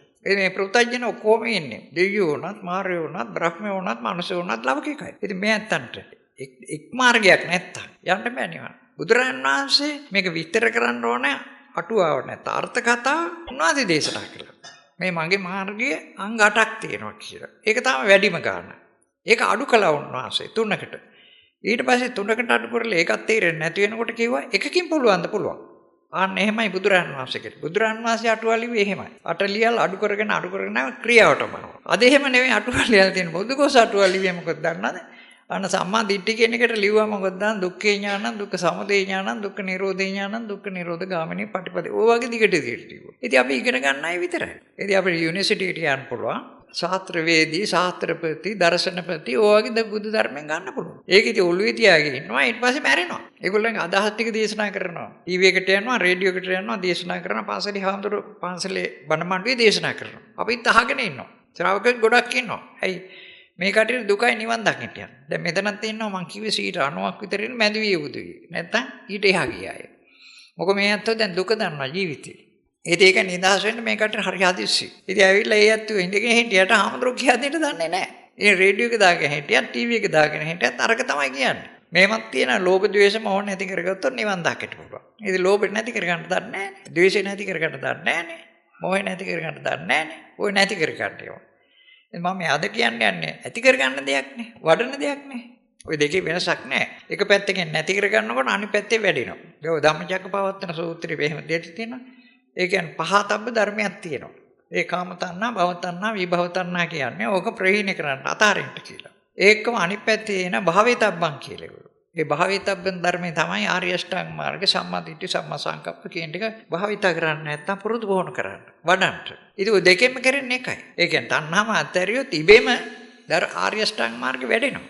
එහෙම නැත්නම් ආර්ය අෂ්ටාංග මාර්ගෙ වඩනකොට තණ්හාම අත්හැරෙනවා. ඒකත් දැනගන්න. ඒ තණ්හාවත් බුදුරජාණන් වහන්සේ ඒ කියන්නේ අත්‍යවශ්‍ය පරිදි කඩලා තියෙනවා. තණ්හාව හේතුව ඒ කියන්නේ දුකට හේතුව තණ්හාව. ඉතින් අපිට දැනගන්න එපා තණ්හාව ටිකක් විස්තර ඇතුව. ඒකට උන්වහන්සේ කාම තණ්හා, භව තණ්හා, විභව තණ්හා. කාම තණ්හාව කියන්නේ මේ අපිට කැමති දේවල් බාහිර ලෝකේ තියෙන රූප, ශබ්ද, ගන්ධ, රස, ස්පර්ශ ඕවට බලන්න තියෙන ආසාව. ඒකට කාම තණ්හාව කියනවා. තණ්හාව කියන්නේ ආසාවට. ඊට පස්සේ අපි ජීවත් වෙනකොට ජීවත් කරන්නත් කැමති දේවල් තියෙනවානේ. ඇහැ, කන, නහය, දිව, කය මේවා හරි වටිනවා අපිට. ඉතින් ඇහැට මොකවත් වුණොත් බෙහෙත් කරනවා. නහයට මොකවත් වුණොත් බෙහෙත් කරනවා. කනට මොකවත් බෙහෙත් කරනවා. මෝනේ ලපයක් ආවත් ඒකටත් බෙහෙත් කරනවා. කොණ්ඩේ සුදු වුණත් ඒකටත් බෙහෙත් කරනවා. තව උගාල් ලෙඩ જાත් තියෙනවා නේ. ඒ කියන්නේ ඕවටත් අපි ආසයි. ඒ ආසාවට කියනවා භව තණ්හා කියලා. ඉතින් කාම තණ්හා භව තණ්හා දෙකක් දැන්. භව තණ්හා කිව්වේ ඇහැ කන ආදී ශරීරයට කාම තණ්හා කිව්වේ බාහිර ලෝකේ තියෙන රූප ශබ්ද ගන්ධ රස ස්පර්ශ වලට. ඒ බාහිර ලෝකේ තියෙන රූප ශබ්ද ගන්ධ රස ස්පර්ශ ගන්න බෑ කෙලින්ම හිතට. ඒව ගන්නට හිත ඇහැට ගියොත් රූප ගන්න පුළුවන්. බාහිර ලෝකේ. කනට ගියොත් ශබ්ද ගන්න පුළුවන්. නහයට ගියොත් ආග්‍රහණය කරන්න පුළුවන්. දිවට ගියොත් රස විඳින්න පුළුවන්. කයට ගියොත් ස්පර්ශය ලබන්න පුළුවන්. ඊට පස්සේ ඕවා නිකන් කරන්නත් බෑ. ඒ කියන්නේ රූපයක් තිබ්බට ඒක ලස්සනද නැද්ද ඒවා විස්තර දැනගන්නත් එපා. යම්කි දැනීම සම්භාරයකුත්. ඒකට ඉතින් අපි මොන පොඩි කාලේ ඉඳලා අපි දන්නේ නැහැනේ පුංචි කාලේ අර පෙරලෙන්නවත් දන්නේ නැහැනේ. ඉතින් අම්මා උකුම් කියන්නේ මේ කිරි වලට කන එයාගේ ආහාර. එයා උගන්වනවා. උගන්වපුවම එයා දන්නවා දැන් පුංචි බබා කොහෙන්ද කන්නේ කියන්නේ එයාගේ ආහාරය කොහොමද අම්මගේ තනේ කිරි. එයාට එතකොට අඬනවා. ඒ ටිකක් කල් ගියාම මෙයා ඔක්කොම කියලා ඉල්ලෙනවා. අපි ඉතින් කුක්කු කියලා දෙනවා ඒවා. ඉතින් මේවා ඔක්කොම සටහන් වෙන මෙයාගේ දැනීම් සම්භාරයකුත් තියෙනවා. ඒකට කියනවා විඥානයක් කියලා. ඒකට තදාසාවක් තියෙනවා. මොකද අපි ජීවත් වෙන්න මොහොතෙන් මොහොත ජීවත් වෙන්න අපිට දැනීම් සම්භාරයක් ඕන. ඒ කියන්නේ ඉස්සෙල්ලා එහෙන් ගත්ත දේවල් දැනීම් සම්භාරයක්, කනෙන් ගත්ත දේවල් දැනීම් සම්භාරයක්, නායෙන් ආග්‍රහණ කරපේවස් දැනීම් සම්භාරයක්, දිවෙන් රස විඳපා දැනීම් සම්භාරයක්, කාය ස්පර්ශ කරපේවස් දැනීම් සම්භාරයක්. මේ දැනීම් සම්භාර වෙන වෙනම තියෙන්නේ. දැන් ගත්ත ඒවට චක්කු විඥානයක් කියනවා. කනෙන් ගත්ත ඒවට සෝත විඥානයක් කියනවා. නායෙන් ගත්ත ඒවට ගාහන විඥානයක පාලි වචන ටිකක් ඕවා. දිවෙන් ගන්න ඒවට ජීව විඥානය කියනවා. කයෙන් ගන්න ඒවට කාය විඥානය කියනවා. ඒ කියන්නේ කොහොම මෙහෙම කියන ඇහෙන් ගත්ත දේවල්ට ඇහි දැනීම් සම්භාරය. කනේ දැනීම් සම්භාරය. නාහයේ දැනීම් සම්භාරය. දිවේ දැනීම් සම්භාරය. කයේ දැනීම් සම්භාරය. මේ භවයේ අපි ආවිස ඉවර වෙලා මැරෙන කල්ම ජීවත් වෙන්න විඥානය ඕන. විඥානය නැත්තම් මොකවත් නැතු නිකම මොකක් කරගන්න බෑ. තේරෙන්නෙම නැහැ. මෝඩකමටත් වැඩි අන්තයි. මොකවත්ම තේරෙන්නේ නැහැ. ඒ හින්දා විඥානයත් අවශ්‍යයි. ඒ විඥාණයට ඇලීමකුත් තියෙනවා. ඒකට තාසාවක් තියෙනවා. ඒකට කියනවා විභව තණ්හා කියලා. දැන් බුදුරජාණන් වහන්සේ කිව්වේ ඒකයි. තණ්හාව කියන එක තුනට කඩලා දුන්නා. භව තණ්හා, කාම තණ්හා, විභව තණ්හා කියලා. එච්චරයි එතනින් එහාට ගියොත් වරද ගන්නවා අපිට. එතනින් එහාට ගියා බුද්ධඝෝෂ. ඊට පස්සේ මේවා ගොඩක් ගහලා පොත් ගැහුවා. ඉතින් අපි ඒක අද ඉගෙනගෙන ශාස්ත්‍රපති, ශාස්ත්‍රවේදී, දර්ශනපති වගේ ඩිග්‍රීස් ගන්නවා මිසක් නිවන් දකින්නේ නැහැ. අපිට තියෙන දැනීම් සම්පර්ය. උගතුන් ලෝකේ බිහි කරලා තියෙන බුද්ධ සාහිත්‍ය වෙනුවෙන් නිවන් දකින්න කතාවක් නැහැ. නිවන් දකින්න කාටවත් බෑ. පිළිගන්නවා කියන්නේ අපිට බණක් දේශනා කරන්න හාමුදුරන්ට ආරාධනා කරලා නම් එකපාරම හාමුදුරු ශාස්ත්‍ර විද්‍යා හාමුදුරු උගත් හාමුදුරු කෙනෙක්ද? දර්ශනපති හාමුදුරු කෙනෙක්ද? උගත් හාමුදුරු කෙනෙක්ද? මොකද මේ විස්තර ගන්න අපි කැමති. අපි එහෙම කෙනෙක් තමයි ගෙන්න ගන්න. අර උගත් අය එහෙම ධර්මයක් කියන්න දන්නවා. මොකද මේ පොත් 56ක් තියෙනවා. ධර්මයේ ලියාපොත් තියෙන 31ක්. අනිත් ඒවා අටුවාවල් තියෙනවා තව ටිකක්. ඒවටත් වෙන තියෙන පොත් 57ක් තියෙනවා මේ බුද්ධ ශාසනයේ සාහිත්‍ය. විවිධ දේවල් තියෙනවා. මනෝරත පූර්ණේ, පංච සූදනේ, සද්දන විලාසනේ කිය ඔය බුදු ගෝස ලියාපොත් ගොඩක් තියෙනවා. ඒව අර්ථ කතා. දැන් මේ ඔක්කොම බෞද්ධයෝ ඕවා තමයි ඉගෙන ගන්න. උගත් බෞද්ධයෝ ඉන්නවා. ඒත් හැබැයි බෞද්ධ උගත්කම නෙවෙයි. මේක බුදු ගෝසගේ ධර්මයේ උගත්කම. හැබැයි අර තෙලියල් තියෙන ධර්මයක් දන්නවා. ඒවත් දන්නවා අරකට දන්නවා. හොඳට කියන්න දන්නවා. ඔය යුනිවර්සිටිස් වල ලෙක්චරර්ස්ලා ඉන්නවා, මහාචාර්යවරු ඉන්නවා. පටන් ගත්තොත් ධර්මයන් දේශනා කරන්න ඉතින් ඒ කට්ටියක වක් කරනවා මේවා. උඩට කටපාඩම් කරලා තියෙනවා. ඒකෙන් ඇති වෙන්නේ නැහැ. ඒ කට්ටියත් මැරෙනකොට ඔක විඥානේ තියෙන්නේ. මැරුණන් පස්සේ ඒ දැරීම් සම්භාරය ඩිග්‍රී එකයි ඔක්කොම බිත්තියල්ලා තියෙයි. යා මැරුණන් පස්සේ අනික් මිනිස්සෙක් වල දානවා වගේ වල දාවා කුණු වෙල යනවා. එහාට යන සමහරට අපායට යනවා. කරපු හොඳක් නැත්තම්, දානයක් දීලා නැත්තම්, සීලය රැකලා නැත්තම්, භාවනාවක් කරලා නැත්තම් නිවන් දකින්න කියලා. එහෙම එකක් කරලා නැත්නම් ඒගොල්ලෝ අපායට යනවා. භාවනාවක් කොයි භාවනාවක් නරක නෑ. ඒ භාවනාව තමයි හුඟක් කරන්නේ අපි සම 40 නැත්නම් 44ක් තියෙනවා මේ අරමුණු. ඒවා ඔක්කොම කරන්නේ බමුණු භාවනාව. මේ බෞද්ධ භාවනාව එහෙම එකක් නෑ. බෞද්ධ භාවනාවේ අපිට තියෙන ආර්ය අෂ්ටාංග මාර්ග බ්‍රහ්මචර්යාව විතරයි. නැත්නම් ආර්ය අෂ්ටාංග මාර්ග භාවනාව. නැත්නම් ආර්ය අෂ්ටාංග මාර්ග ප්‍රතිපදාව. ඒක එකක්. මම වචන වල සම්මුතියෙන් විස්තර කළාට ඒක එකක් වෙනවා. දැන් එකක් වෙන විදිහ තමයි මේ කියාගෙන යන්නේ. දැන් සීලය කොහොමද එකක් උනේ බලන්නකො පරියන්කෙන් වාඩුණෙන් පස්සේ සීල එකක් වෙලා. ඒ කියන්නේ වචනේ කරන ටික අයින් වෙනවා. සම්මා වාචාව ඔන්න පටන් ගන්නවා. ඊට පස්සේ සම්මා කම්මන්තාව කියන්නේ මේ කයින් කරන දේවල් තියෙනවනේ. කයින් කරන ප්‍රකටවල තියෙන ප්‍රාණඝාත දාන කාමීත්‍යාචාර කියන්නේ. පරපන්න නැසීම, හොරකම් කිරීම, කාමයේ වරදව හැසිරීම. ඊට වඩා හුඟක් දේවල් අපි කරනවා. ඒ කියන්නේ බෝධි වන්දනාව ඔය දේවල් වික් කරනවා. එතකොට එක එක හඳුන් කෝරු පත්තු කරනවා. දානෙන් ගිහිල්ලා දෙනවා. ඔක්කොම ඔය කයින් කරන දේවල්. යනවා එනවා වඳිනවා පුදනවා ඕවත් නතර කරන්න ඕන. ඔය ලෞකික දේවල් ලෝකෝත්තර පැත්තට යන්න නම් ඔය කයින් කරන ඔක්කොම නතර කරන්න ඕන. දැන් පරියන්කෙන් දැන් කයි හොල්ලන්නේ නැතුව ඉන්නකොට ඕන්න ඒකත් අරකට එකතු වෙනවා. දැන් දෙකක් එකතු වෙනවා. සම්මා වාචා සම්මා කම්මන්තා.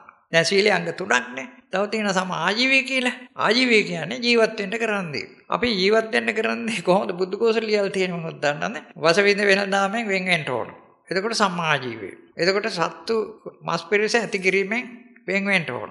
අපි අවුද වෙලඳාමේ වෙන ඔය වගේ පහක් දාලා තියෙනවා. නමුත් ඕක ජීවනෝපාය සඳහා අපි කවුරුණත් මොනවා හරි කරන දේ. ඕක නෙමෙයි බුදුරයන් වහන්සේ කියන ජීවනෝපාය. ඒක සම්මා ආජීවයට එන්න නම් මේ පෘථජන ජීවනෝපාය අත්තරින්න ඕන. පෘථජන ජීවනෝපාය තමයි හිත ඇහැට ගිහිල්ලා රූප බලන එක පෘථජන ජීවිකාවක්. හිත කනට ගිහිල්ලා ශබ්ද අහන එක පෘථජන ජීවිකාවක්. ජීවනෝපාය. ඒ ජීවනෝපාය කරන්න ඕනේ. හැමෝම අපි කරන්න ඕන. ඒ කියන්නේ පසුබිස වෙනදාම කෙලී නැතත් සතු මස් පිරිස ඇති නොකලත් අවියවුද වෙනදාම නොකලත් මේක කරන්නම අපි ජීවත් වෙන්න. එහෙන් බලන්න ඕන, කනෙන් අහන්න ඕන, නායෙන් ආග්‍රහණය කරන්න ඕන, දිවෙන් රස විඳින්න ඕන, කයෙන් ස්පර්ශය ලබන්න ඕන. මේකට තමයි බුදුරජාණන් වහන්සේ ආජීවය කිව්වේ. ඉතින් මේක මිච්ඡා ආජීවයක්. ඒ මිච්ඡා ආජීවයක් අපි ඇහෙන් බලලා, කනෙන් අහලා, නායෙන් ආග්‍රහණය කරලා, දිවෙන් රස විඳලා, කයෙන් ස්පර්ශය ලැබලා මේ සංසාරේ දිගින් දිගට හැම මොහොතේම ඕකම තමයි කරන්නේ. මේ සංසාරේ මේ භවෙත් එක්කලා මේ ඉස්සෙල්ලා කෝටි ගණක් බවවල ඕකම තමයි කළේ. කොතන හිටියද? දෙවියෙක් වෙලා හිටියත්, බ්‍රහ්මෙක් වෙලා හිටියත්, මිනිසෙක් වෙලා හිටියත්, සතර අපාය හිටියත් ඕකම තමයි කළේ. ඔන්න ඔය ජීවනෝපාය අත්තරින්න ඕක ලෞකික ජීවනෝපායක්. ඕක පෘථග්ජන මාධ්‍යයක්. ඒක අත්තරින්න ඕන ලෝකෝත්තර මාධ්‍යයට එන්න. ඒක අත්තරින්නේ කොහොමද දන්නවද? මේ හිතට වෙන වැඩක් දෙන්න ඕනේ. නැත්නම් හැට යනවාමයි හිත. රූප බලන්න. හිතට වැඩක් දුන්නේ නැත්නම් වෙන වැඩක් කනට යනවාමයි සද්ධාහන්ට. නහයට යනවාමයි ආග්‍රහණය කරන්න. දිවට යනවාමයි රස විඳින්න. කයට යනවාමයි ස්පර්ශය ලබන්න. ඒකින්ද ඔය පහෙන් වෙන් වෙච්චි වෙන ක්‍රියාවක් දෙන්න ඕන. හැබැයි ඒක පෘථග්ජන එකක් නොවන එකක්. ලෞකික නොවන දෙයක්. එහෙම එකක් දුන්න හැටි හිත ඒකේ යෙදෙනවා. එතකොට මේකෙන් වෙන් වෙනවා. ඒක වෙන්නේ කොහොමද දන්නවද? අපි කායानुපස්සනාවට කය කොටස් වලට බෙදලා දෙනවනේ. වේදනානුපස්සනාව කියලා කොටස් ටිකට බෙදලා දෙනවා. ඕක කරනකොට මේ ලෞකික මේකට එන්නේ. අපි රූප බලන්න කිව්වට ඉස්මුදුනේ පේන්නේ නැහනේ. පේනවා නම් ලෞකිකයි. ඉස්මුදුනේ බලන්න කිව්වම ඉස්මුදුනේ හිතට පේනවා නම් ලෞකිකයි. නළල් බලන්න කිව්වම නළල් පේනවා නම් හිතට ලෞකිකයි. ඇහැ බලන්න කිව්වම ඇහැ පේනවා නම් ලෞකිකයි. අපිට මේ කැලි 25 එකක්වත් පේන්නේ නැහැ. එතකොට හිත ලෞකික භාවයෙන් නිදහස් වෙලා. ලෝකෝත්තර මාර්ගයට ඇවිල්ලා.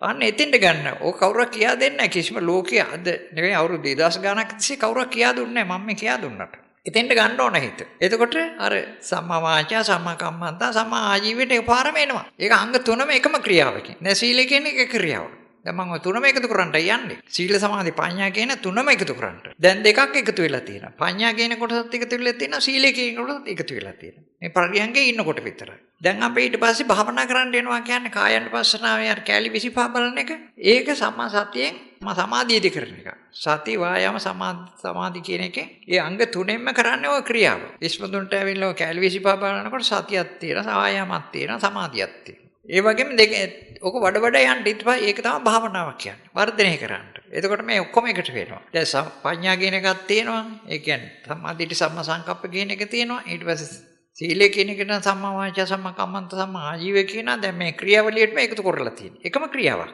දැන් ඊට පස්සේ ක්‍රියාවක් වශයෙන් අපි කරන්නේ මේ ඉස්මුදුන බල යන ඉස්මුදුනේ ඉඳන් කැලි 25 බලනවා. ඒකට සමාධියත් එකතු වෙලා. බලන්න එක ක්‍රියාවක්. අන්න ඒකයි බුදුරජාණන් වහන්සේ කියන්නේ මේ වචන ගොඩක් එකතු කරුවේ නෑ.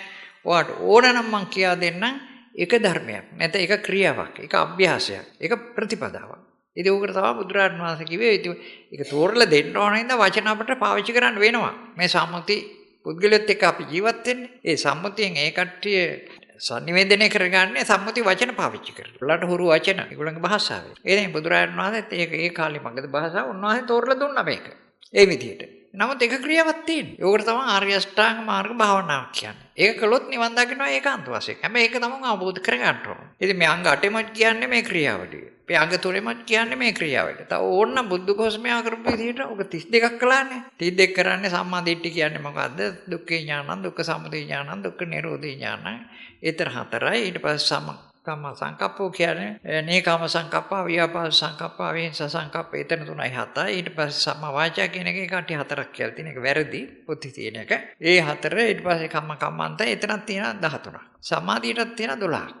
ඔය ටික කොහොම ආවන් පස්සේ 31ක් වෙනවා. 31ක් 12යි 7යි 19යි 19යි 13යි. ඒක 32ක්. ඒකත් ඕනනම් ගලපන්න පුළුවන්. අපිට ඒක අවශ්‍ය නෑ ඇත්තටම. මේ ටික විතරයි අවශ්‍ය. 8 දැනගත්තොත් ඇති, 3ක් දැනගත්තොත් ඇති. ඊට පස්සේ අනික ක්‍රියාව දැනගන්න ඕනේ. දැන් මේ ක්‍රියාව දන්නේ නැති නිසා තමයි අපිට නිවන් දකින්න බැරි. ක්‍රියාව දන්න කෙනෙක් මුළු ලෝකෙම බෞද්ධය අතර නෑ.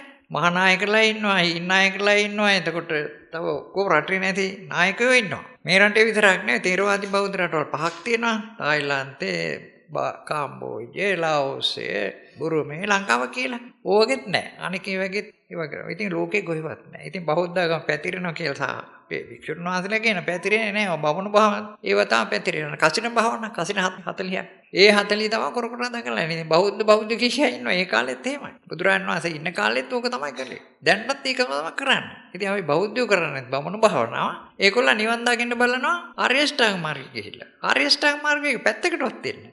ඒකට ඇති ආර්ය අෂ්ටාංග මාර්ගයක් නැහැ. ඔන්න අභ්‍යාසය කරන්න ඕන මේ ක්‍රියාවලිය. මම මේ ක්‍රියාවලිය කියා දුන්නේ මම ওই අභ්‍යාසෙ මේ අත දාලා තියෙනවා. ඒ ක්‍රියාවලියට ඒක එකක් වශයෙන් ගත්තොත් ක්‍රියාවක්, අභ්‍යාසයක් වශයෙන් ගත්තොත් ඒකත් එකක්, ප්‍රතිපදාවක් වශයෙන් ගත්තොත් ඒක එකක්. ඒක ඇතුලේ මේ ටික තියෙනවද බලන්න.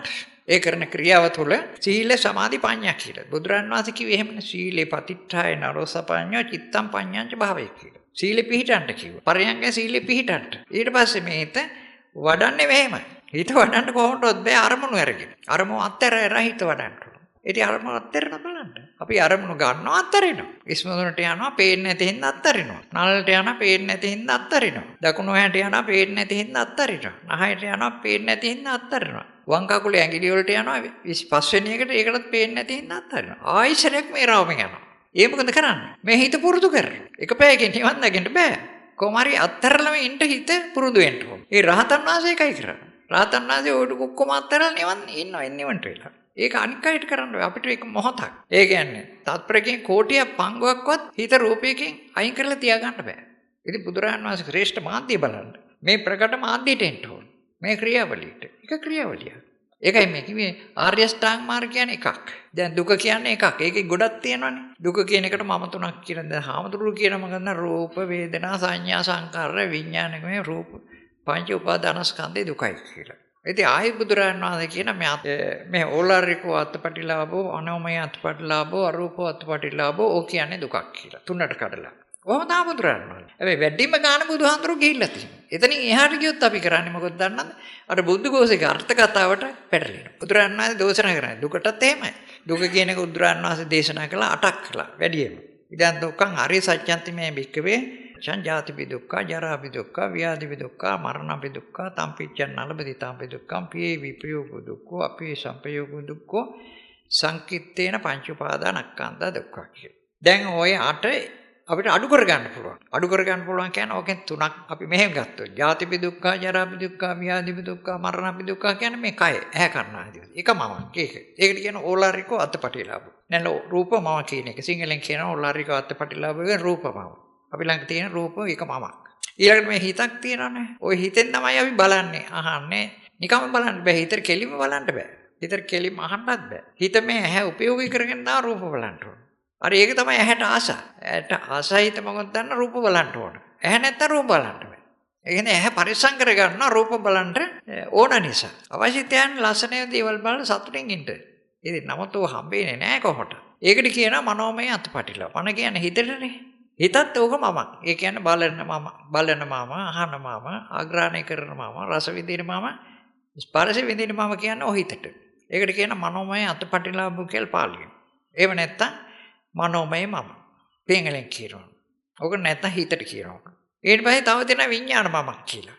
ඔය හිතින් ගන්නවා රූපයක් දැක්කොත් ඒක රූපේ හැඩය නම පාට එතකොට ඕක මට හොඳයි කියලා හරි ගත්තොත් මට නරකයි කියලා ගත්තොත් ඔක්කොම විඥානේ අපි තැම්පත් කරගන්න. නරක දේවලුත් තැම්පත් කරගන්න. පොළගක් දැක්කම නම් ඒකත් තැම්පත් කරගන්න. පීබද්දක් දැක්කත් ඒකත් තැම්පත් කරගන්න. ඒකිඩිය දැක්කත් තැම්පත් කරගන්න. අයිස්ක්‍රීම් ටිකක් දැක්කොත් ඒකත් තැම්පත් කරගන්න. පැණි දැක්කත් තැම්පත් කරගන්න. මේ හොඳ ඒවායි නරක ඒවා ඔක්කොම තැම්පත් කරගන්න. මේක තියෙන්න ඕන අපිට ජීවත් වෙන්න. නැත්තම් අපි ගිහිල්ලා අමාරු වෙටනවා. ඒ කියන්නේ හතර පස්සෙත් යනවා තම විනාශ වෙනවා. ඒ කොයි එකේ ගියත් එහෙම වෙනවා කොහොමද? හොඳ මිනිහා පස්සේ ගියාම විනාශ වෙනවා. නරක මිනිහා පස්සේ ගියාමත් විනාශ වෙනවා. ඒ නමුත් විඥානය කොහොමද? මේකට කිව්වා මම මේ අරූපෝ අත්පටිලාභෝ. ඒකේ තියෙන අරූප. එද ගන්න බෑ අපිට. හැබැයි එකට එක් වෙලා තියෙනවා. පංචඋපාදානස්කන්ධ කියන්නේ ඒකයි. එතකොට ඒකත් බුදුරජාණන් වහන්සේ කිව්වා අර මේ පහක් දේශනා කළා වැඩියෙන්ම. ඕක ඉතින් දෙකට තුනට කැඩුවා. දෙකටත් ඕක දේශනා කරා නාම රූප ධර්ම කියන්නේත් ඒකට. එකකටත් කරා. මම කියන්නේත් ওই දුකට. එතකොට නාම රූප කියන්නේත් ওই දුකට. එතකොට රූප තුනක් තියෙනවා කිව්ව මම. ඇහැ කන නාසය ශරීරය ඊළඟට මනෝමය මම ඊළඟට ඕකත් මම කියන එකට. ඊට පස්සේ බුදුරජාණන් වහන්සේ 8ක් දේශනා කළානේ. ජාතිපි දුක්ඛ, ජරාපි දුක්ඛ, ව්‍යාධිපි දුක්ඛ, මරණපි දුක්ඛ, පිය සම්පයෝග දුක්ඛ, පිය විපයෝග දුක්ඛ, සංකිට්ඨම් නලබති තම්පි දුක්ඛ, සංකිට්ඨේන පංචප. ඒ 8ත් ඕකමයි. එච්චර තමයි බුදුරන් වැඩියෙන් කියන එතනින් එහාට. ඒ 8 අඩු කිරුවා 3ට. 3 අඩු කිරුවා 1ට. ඔන්න ඔය විදිහට මේ අර්ථ කතාව ලියන්න තිබුණේ. නමුත් බුද්ධඝෝෂ ඕක දන්නේ නැහැ නේ. බුද්ධඝෝෂ කවදාවත් පරියන්කෙ බෙදගෙන බුද්ධ ශාසනය මේව ලිව්වේ නෑ. එයා බමුණු ධර්මය ලිව්වේ. ඒක තමයි අපි අද බුද්ධඝම කියන්නේ. ඉතින් එයා කිව්වේ අපිට හුස්ම ආදායදයි මහවණ කරන්න. අපි ඉතින් හුස්ම ආදායදයි ඉන්නවා ඒක බල බල. ඒකෙන් නිවන් දකින්න බෑ. හැමතැනම කරන්නේ ලංකාවේ ඔක්කොම කරන්නේ 1500ක් භාවනා මධ්‍යස්ථානවල ඔක්කොම හුස්ම ආදායද ඒක කරනවා. ඉතින් අපිට ඔක අතහැර ගන්න නම් ඒ අය ඕක නතර කරන්න. අපි බෞද්ධ මේ භාවනාව වැඩි කරන්න වෙන ක්‍රමයක් එකයි නේ තියෙන්නේ බුදුරජාණන් වහන්සේ එකයි තියෙන්නේ. අයෙන් ඒකයිනෝ මග්ගෝ භික්ඛවේ නිබ්බාන සච්චිකරණායත්තය කියලා කියන්නේ. නිවන සාක්ෂාත් කරගන්න නිවනට එන්න එකයි තියෙන්නේ. එක මාර්ගයයි තියෙන්නේ. ඒක තමයි කියා දෙන්න. මහ කොටන්නේ හැබැයි ඒකට වෙන වෙන වචන පාවිච්චි කරනවා. ආර්ය අෂ්ටාංග මාර්ගයම තමයි බුදුරජාණන් වහන්සේ කිව්වේ. අතර ඉද්ධිපාද කියන්නේ ආර්ය අෂ්ටාංග ඔය ප්‍රායෝගික අභ්‍යාසයට. නැත්නම් ඔය ක්‍රියාවට. සතර ඉද්ධිපාද කියන්නේ තෝකට. සතර පදංග වේරේ කියන්නේ තෝකට. සතර අනුපස්සනා කියන්නේ තෝකට. පංච බල කියන්නේ තෝකට. පංච ඉන්ද්‍රිය කියන්නේ තෝකට. සත්ත්ව බොජ්ජංග කියන්නේ ඒක ආර්ය අෂ්ටාංග මාර්ගය කියන්නේ තෝකට. එකයි. ඒකට ඔය එකට තමයි බුදුරජාණන් වහන්සේ මේ 84000ක් දේශනා කරලා තියෙන්නේ. එතකොට නම් වශයෙන් 84000ක් දේශනා කරලා. විවිධ දේවල්. විවිධ වචන. නමුත් ඒක අවබෝධ කරගන්න අපේ අයට බෑ. අරවා පටලවාගෙන අර බුද්ධ කෝස කියාපේ වගේ විස්තර දැනගෙන එහාට යනවා. ඒක ඉගෙන ගන්නවා. ඉතින් අපි හරියට අඳුරේ ඉන්නේ. උගන්නන ඉගෙන ගන්න මේසුත් අඳුරේ, උගන්නන මේසුත් අඳුරේ, අහන මේසුත් අඳුරේ. නිවන විතරයි නැත්තේ. අපිට තියෙන්නේ බෞද්ධ කියලා නම විතරයි. අපිට ඒකෙන් ලැබෙන්නේ ලෞතර බුදුරජාණන් වහන්සේ මේ ශ්‍රේෂ්ඨ ප්‍රතිඵල නෙලා ගන්න බෑ. මාර්ගයට එන්න බෑ, ඵලයට එන්න බෑ, සකෘදා මාර්ගයට එන්න බෑ, ඵලයට එන්න බෑ, අනාගාමී මාර්ගයට එන්න බෑ, අනාගාමී ඵලයට එන්න බෑ, රහත් මාර්ගයට එන්න බෑ, රහත් ඵලයට එන්න බෑ, නිවනට එන්න බෑ. නවලෝකෝත්තර ධර්ම වලට මේ බුද්ධ ශාසනය ඵලයේ තියෙන්නේ ශ්‍රේෂ්ඨ ඵලයේ තියෙන නවලෝකෝත්තර ධර්මය. ඒක කාටවත් එන්න බැරි නම් කොයි බුද්ධ ආගම නෑනේ ලෝකේ. අපි මොනවද ඉගෙන ගන්න? ඉස්කෝලේ ගිහිල්ලා මොනවද ඉගෙන ගන්න? යුනිවර්සිටි එකේ ගිහිල්ලා මොනවද ඉගෙන ගන්න? ඒක පරිහරණය කරන මේ සාහිත්‍ය මොනවද? බුද්ධ ධර්මය නෙමෙයි. බුද්ධ ධර්මය නම් නිවන් දකින්න. බුදුහාමුදුරුවෝ හම්බුනනම් ඔය සාහිත්‍ය කියවන්න කියන්නේත් නෑ අරක කියන්නයි කියන්නේ. ඔන්නසෙක් පරියාය මෙච්චරයි. මොකද දුකේදී ඉන්නේ ඔව්. ඒක අවබෝධ වෙනකල් දුක කියා දෙන්න. එයාට අවබෝධ වුණත් මට දුකේ ඔන්න පරියාය එක කොටසක්. දැන් ඊට පස්සේ ඔය දුක හැදෙන්නේ මෙහෙමයි කියලා කියා දෙනවා. මේ හේතුව තණ්හාව. ඒකත් අහගෙන ඉන්නවා. තේරුණාද? ඔව්. දැන් මොකද කියන්නේ? දැන් මේ දුක නිදහස් වෙන්න කැමතිද? ඔව්. ඊට පස්සේ නිදහස් වෙන්න ක්‍රමයක් මම කියා දෙන්නම්. කොහොම හොඳයි. එහෙනම් මට කියා දෙන්න. ඔච්චරයි ඔය පරියාය කියන්නේ. නැත්තම් බුදුරන් වහන්සේ දේශනා කරන පරියාය කියන්නේ බුදුරන් වහන්සේ දේශනා කරන සීලව ධර්මය. ඔච්චරයි බොහොම පොඩ්ඩයි. ඊට පස්සේ අපිට තියෙන්නේ මොකද දන්න බුදුරන් වහන්සේට කැමැත්ත ප්‍රකාශ කරලා උන්වහන්සේ අපි මේකට දානවා. ඒ කියන්නේ මේ අභ්‍යාසය කරන්නට. අභ්‍යාසය කෙනෙක් මම කිව්ව කරුණු ගොඩක් තිබුණේ කරුණු දුන්නේ මේ උක්ත වෙන්නේ ඒක අභ්‍යාසය. පරියන්ගේ බැඳගෙන මේ හිතට තියෙන එක අභ්‍යාසය. මොකද දන්නේ එනේන අරමුණ අතාරින්න. කායानुපස්සනාවේ අරමුණත් අතාරින්න, වේදනානුපස්සනාවේ අරමුණ අතාරින්න. ඒ අතරතුරේ අර පුදුතේජන අවදීයේදී ආපේව තියෙන කල්පනාවල් එනවා, සද්ද ඇහෙනවා. එතකොට රූපත් ඇස් ඇරුණොත් පේනවා. නාහයට ගඳ සුවඳ දැනෙනවා. ඔක්කොටම මෛත්‍රී කරලා අතාරින්න. මෛත්‍රී කරම අතාරින්න. මෛත්‍රී කරනවා කියන්නේ අතාරින්න. මේ ආවුද්‍රෝ කියන විදිහට මොකද දන්නත් මෛත්‍රී කරනවා කියන්නේ මිතුරු වෙන එක නෙවෙයි. මිතුරුනොත් අල්ල ගන්නවනේ. මිතුරු වෙන එක අතාරින්න එක. ඒකත් තියෙනවා මෙත්තා කරුණා මුදිතා උපේක්ෂා කියලා සතර බ්‍රහ්ම විහරණ. ඕකත් එක ක්‍රියාවක්. ඔය හතරෙන්ම කියන්නේ එක ක්‍රියාවක්. අන්න ඒ විදිහට අපි තේරුම් ගත්තා නම් මේ අට කතාව ඒ විදිහට ලිව්වා නම් හරි. එහෙනම් අපි ඔක්කොම නිවන් දකිනවා. ඔක්කොම නිවන් දකින අඩු ගානේ මාර්ගයටවත් එනවා. දැන් ඕන නැහැ. ඒ කියන්නේ මේ බුද්ධ ආගමත් ඕන නැහැ. ධර්මය ඕන නැත් නැහැ. නිවන ඕන නැත් නැහැ. ඔහි යනවා කට තියනවා නම් කනවා, බොණ්ඩ තියනවා නම් බොනවා. ඔය ඇහැ කන නහදිව ශරීරයෙන් ප්‍රියම නම් දේවල් හොයා, කැමැති දේවල් හොයා මේ සංසාරය නැති වෙන්නේ මොකද? වෙන්නේ මොකද? ඔන්න තරුණ වෙනකොට ටික වැඩියෙන් හොයනවා. නැදි විට යනකොට ඕන වගේ තද වෙනවා. ඊට පස්සේ ඊට ඩිංගක් යනකොට එපා වෙනවා. ඊට එහාට ගියන් පස්සේ හැරමිටි අරගෙන ගිහිල්ලා මැරෙනවා. අපායකට. අල්ලගත්තානේ. එහෙන් රූප අල්ලගත්තොත් අපාගත වෙන්න වෙනවා. ඒවා සංඛාර. කන්න ශබ්ද ගත්ත සංඛාර. නායෙන් ආග්‍රහණය කළොත් සංඛාර, දිවෙන් රස විඳොත් සංඛාර. කාය ස්පර්ශ විඳොත් සංඛාර. ඒ සංඛාර කියනේම බුදුරජාණන් වහන්සේගේ සබ්බේ සංඛාර දුක්ඛාති. සබ්බේ සංඛාර අනිච්චාති. ඒකට මේ ඔක්කොම දුකට පාත්‍ර වෙනවා. සංඛාර කියන්නේ අපි මේ හිතින් කරන දේවල්. හිතින් නෙවෙයි ඇහැට ගිහිල්ලා බලන්නේ. හිතින් නෙවෙයි කනට ගිහිල්ලා අහන්නේ. සංඛ්‍යාන්නේ හිතට කාර්ය කියන ක්‍රියාව. ඒක ඔය ඇහ කන හදිය ශරීරය උපයෝගී කරගෙන කරන හැම ක්‍රියාවකම සංඛාරයි. ඒ අතරතුරේ අපි හොඳ දේවල් කරනවා. හොඳ දේවල් කියන අම්මට තාත්තට හොඳට වදිනවා, සලකනවා, ඇඳුම් අඳවනවා, නාවනවා, කවනවා. ඇයි පොඩි කාලේ අපිට ඒව කළා. පෙරලෙන්නවත් බැලි කාලේ පෙරලේ රිද වෙන්නේ නැති වෙන්න පෙරලලා ඊට පස්සේ මල මුත්‍රාස් කරලා කවලා පොවලා අම්මා කොච්චරනම් ගේ වටේට දුවන්න ඇද්ද බටෙක් කවන්න. පැය ගානක් තැටි පට්ටික තියාගෙන ගුලි කරගෙන දුවන අනිපුතේ හිටපන් කියලා. ඒගොල්ලෝ කියන හිටපන් උඹට මම ටොපි එකක් දැන් අන්න එතකොට ඉන්නවා. ටොපි එක කන්න. ඒගොල්ලෝ කවනවා. ඒව නැත්නම් අතන ඉන්නවා කයියෙක් මම එහෙම කරලා තියෙනවා. ඒ කයිය පෙන්නලා තමයි බටෙක් කවන්නේ. නැත්නම් කන්නේ කොච්චර මහන්සි වෙනවද කියලා බලන්න අම්මගෙන්. ඒ ඇඳුම් අඳවන්න හොඳ ලස්සනට තියාගන්න. ලස්සනට තියාගන්න මේ මල මුත්‍රා පහ කරනකොට හොඳට සුද්ධ කරලා මොන හොදලා දත් මැදලා කොන්න පීරලා ලස්සන කොච්චර දේවල් කරනවා. ඉතින් අම්මට තාත්තට ඒකින්ද සැලකන්නේ හොඳයි. ඒක හොඳ ගුණ ධර්මයක්. ඒක ජාතිය මොනවා වුණත් රට මොනවා වුණත් පුද්ගලයා මොනවා වුණත් ඒක හොඳ වැඩක්. ඒක සමාජයේ හොඳ දේවල්. අම්මට තාත්තට සැලකෙන්න. හොඳයි බුදුහාඳුරුත් ඉන්නවනේ. ඒ බුදුහාඳුරුනේ අපට මේ ශ්‍රේෂ්ඨ ධර්මය කියා දෙලා තියෙන නිවන් දකින්න. ඒන වඳිනවන පුදුනවන සත්කාර කරනවන ගරුකාර කරනවන හොඳයි. සිව්පිලිසි ව්‍යාපත් මහරහතන් වහන්සේත් එහෙම කියා දෙනවන හොඳයි. ඒකට වඳිනවන පුදුනවන ගෞරව කරනවා. එහෙම නැතුව මෙහෙම කියා දෙනවා නම් අපිට නිවන් දකින්න කියලා දැන් අපේ ඉන්න ආර්යෝ. නැත්නම් මෙතෙන්ට ආපු අය. ඒ කට්ටිය පණිවිඩයක් දෙනවා නම් මෙහෙම අපිට නිවන් දකින්න පුළුවන් දැන් ඉතිරි වශයෙන් කියලා මොනවා හරි කියලා කවුරු හරි අඬ ගහනවා. එයාගේ එයත් හොඳයි. එයාටත් වඳිනවා නම් පුදුනවන සත්කාර කරනවා නම් ගරුකාර කරනවා. අය නෑ අපිට වඳින්න පුදන්න පුත්කලේ. අපි මෙන්න කරන්නේ මොකද දන්නා? ජනාධිපති හරි රජුරු හරි ආගමැති හරි පන්සලේ හාමුදුරු හරි නායකම් වැඳ ඉන්න සතපහක වැඩක් නැහැ. බෝගස් වලට වඳිනවා. චෛත්‍යවල වඳින වැඩක් නැති වෙනවා. අචේතනික වස්තු පරිහරණය කළා අපිට ඇති වෙන වැඩේ මොකක්ද? අපි දැන් පෘථජනවදීත් අචේතනික වස්තු හුඟක් පරිහරණය කරනවා. අචේතනික වස්තුත් පරිහරණය කරනවා. ඒක අචේතනික වස්තු නෝන ගෙවල් දොරවල් ඊට කඩන් යාන වාහන ඔය නඹු නාම රාශාවල් මිල මුදල් ඕවා එකතු කරනවා. අචේතනික වස්තු පරිහරණය කරනවා. ඊට පස්සේ අචේතනික වස්තු අම්මා තාත්තා දූ දරුවෝ ස්වාමියා බීරින්ද නෑදෑයෝ හිතවත්තු ඔයටත් ඒක සත්ත්ව සර්පයත් එකතු කර ගන්නවානේ. ඒකට ආශ්‍රය කරන කොටසක් ඉන්නවානේ. ඔය ජීවත් වෙන්නේ. ජීවත් වෙනවා කියන්නේ මොකද වෙන්නේ? නිවන් දකින්න නෙවෙයි ජීවත් වෙන්නේ. ජීවත් වෙන්නේ පෘථජන මනුස්සයා මේ ආවේද ඉවරන කර ජීවත් වෙන ක්‍රමයක්. ඒක නිවන් දකින්න බෑ ඒකේ. ඒක ලෞකික ක්‍රමයක්. ඒ ලෞකික ක්‍රමය පාවිච්චි කරන්නේ ආවේද ඉවරන කල් ජීවත් වෙන්න. එහෙමනේ ආවිසිරුවෙන් ඉස්සෙල්ලා අපි වෙන වැඩක් කරන්න ඕනේ. මේ ලෞකික දේවල් අත්හැරලා නිවන් දකින්න මහන්සි ගන්න ඕනේ. ඒක කියා දෙන්නේ ලෞතර බුදුරන් වහන්සේ සිව්පිලිසි බියපත් මහරහතන් වහන්සේ. කියා දෙන්න පුළුවන් නේ. දෙන්නට විතරනේ. පස්සේ බුදුරන් වහන්සේට කියා දෙන්න බෑ. සූස්ක විදර්ශක මහරහතන් වහන්සේට කියා දෙන්න බෑ. මොකද මේ වචන හසුරුව ගන්න බෑ. ඒකට අවබෝධ කරපු දේ වචනෙන් කියා ගන්න බෑ. සම්මති වචනෙන්. අන්න එතන තියෙන ගැටලුව. ඒකයි සත්පුරුෂය කියන්නේ මම කියන්නේ අරගොල්ල සත්පුරුෂය වෙන්න පුළුවන්. ඒ කියන්නේ ලොකු අර්ථයෙන් ගන්නවා නම් සත්පුරුෂය කියන්නේ අර අපි කවුරු හරි පණිවිඩයක් දෙනවනේ මෙතෙන්ට එන්න මෙහෙම අපිට නිවන් දකින්න භාවනාවක් තියෙනවා කිය එයාත් සත්පුරුෂයෙක්. ඒ මෙතෙන්ට ආපු කෙනෙක්නේ. ඒ කියන්නේ සෝවාන් මාර්ගයට ඵලයට සකෘදාම මාර්ගඵල අනාගාම මාර්ගඵල රහත් මාර්ගඵල ඒ කට්ටිය සත්පුරුෂයෝ. ඇත්තටම ගන්නවා නිවන් දකින්න අපිට සත්පුරුෂයෝ වන්නේ සම්මා සම්බුදුරජාණන් වහන්සේ සිව්පිලිසි බියපත් මහරහතන් වහන්සේ. සිව්පිලිසි බියපත් මහරහතන් වහන්සේට විතරයි ලෝකේ ධර්ම දේශනා කරන්න පුළුවන් නැත්නම් කියා දෙන්න පర్యాయ කියා දෙන්න පුළුවන් නේ නිවන් දකින්න. උන්වහන්සේට විතරයි ඊට පස්සේ මේ අභ්‍යාසයට මෙයා දාන්න පුළුවන් ප්‍රායෝගිකව. උන්වහන්සේට විතරයි අභ්‍යාසය යනකොට ගැටලු ඇති වුණොත් ප්‍රශ්න කළොත් ප්‍රශ්න වලට උත්තර දෙන්න පුළුවන්.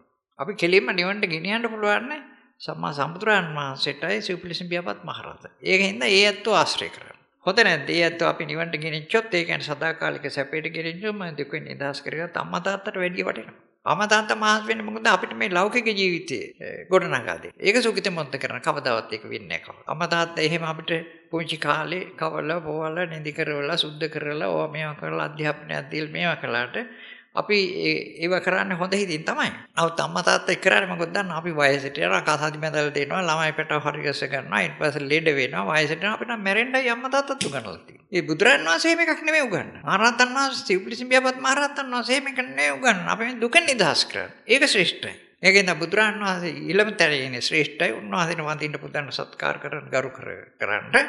හැබැයි පිළිම වලට නෙමෙයි. පිළිමේ බුදුහාඳුරෝ නෙමෙයි. පිළිමේ තියෙන්නේ කොන්ක්‍රීට්. එහෙම නැත්නම් මැටි. එහෙම නැත්නම් ගල්. ඕවට වැන්දයි කියලා ඉවර නම් පිනක් ලැබෙන්නේ නැහැ. හොඳට මතක තියාගන්න. මේ දිට්ඨ ධම්ම වේදිනේ කරන හොඳටත් ඒක තියෙනවා. කරන නරකටත් ඒක තියෙනවා. මේ හුඟ දෙනකොට වෙන්නේ මොකද? පින් කරනවා කියලා බෝගහටත් වඳිනවා. දානෙත් දෙනවා. පිරිතොත් කියනවා. බණක් කියවනවා. දායකත්වමන කියලා. ඒ උනන්න මේසු වැටෙනවා. ඒ මේසු මෙවිල්ලා කියනවා අපි මෙච්චර පින් කරනවා. තත්ත්වභාග වැඩක් නැහැ. එයා ගෙදර මරක්කයා හරක් මරන හැමදාම එයාට හොඳයි. හරක් මරන මරක්කයා හොඳයි කියලා හිතුවා ආර්ථික වශයෙන් හොඳ ඇති ඒ මාසේ දුක් විඳිනවා. ඉතින් හරියට පින් කරනවා නම් ඒකේ පින් පැත්තේ ඊට දම වේදිනේ කර්මනේ ඒක විපාකේ හම්බ වෙනවා. පව් කළොත් ඒකේ විපාකයක් හම්බ වෙනවා. පින් කරනවා කියලා නොදැන කළොත් ඒකේ විපාකේ නරක පැත්තට. ඕක නම් අපිට හම්බ වෙනවක දෙනකොට. ඒ කියන්නේ පින් හරි කුසල් කියලා හරි දන්නේ නැතුව හාමුදුරුවෝ කිව්වට පොතපතේ තිබුණාට අපි කරනවා. එනවා මේකේ විපාකේ නරක නම් ටක් ගන්න නවත්තන්න. එහෙම වෙනවා නම් තමන් කරන එක මොනවා වුණා. භාවනා කළත්, සිල් රැක්කත්, දානෙ දුන්නත්, බෝධියට වැන්දත්, චෛත්‍යයට වැන්දත්, බුදුහාමුදුරුවෝ කියලා පිළිමයට වැන්දත්, ඔහොම දෙයක් සිද්ධ වෙනවන හොඳයි. එහෙම නැත්නම් දෙවියන්ට යාඥා කළත්. එහෙමයි කරනවා පල්ලි වලට ගිහිල්ලා දෙවියන්ට යාඥා කර ඉන්නවා. එතකොට දේවල් වලට ගිහිල්ලා දෙවිවරු ඉන්නවනේ. ඒ කට්ටිය යාඥා කරගෙන සතපාක වැඩන්නේ ලෙඩේ එහෙම තියෙනවා. සමහර ලෙඩ මැරෙනවා නැත්නම් බාධා වැඩි වෙනවා. ඉතින් මේ කාලේටනේ කරදර නේ. මම හොඳටම දන්නවා මම කුසල් කරනවා මට ඒ ඵල විපාක තියෙනවා. ඒකෙන්ද බය නැතුව කියනවා ඒක කරන්න. ඒ වෙන මොකක් කරන්නේ නැහැ මම. මොකද දන් දෙනවා, සිල් රකින්නවා, එහෙම සීලයක් මම ගන්නෙත් නැහැ. පන්සිල් වත් රකින්නවා කියලා මම කියන්නේ නැහැ කවදා.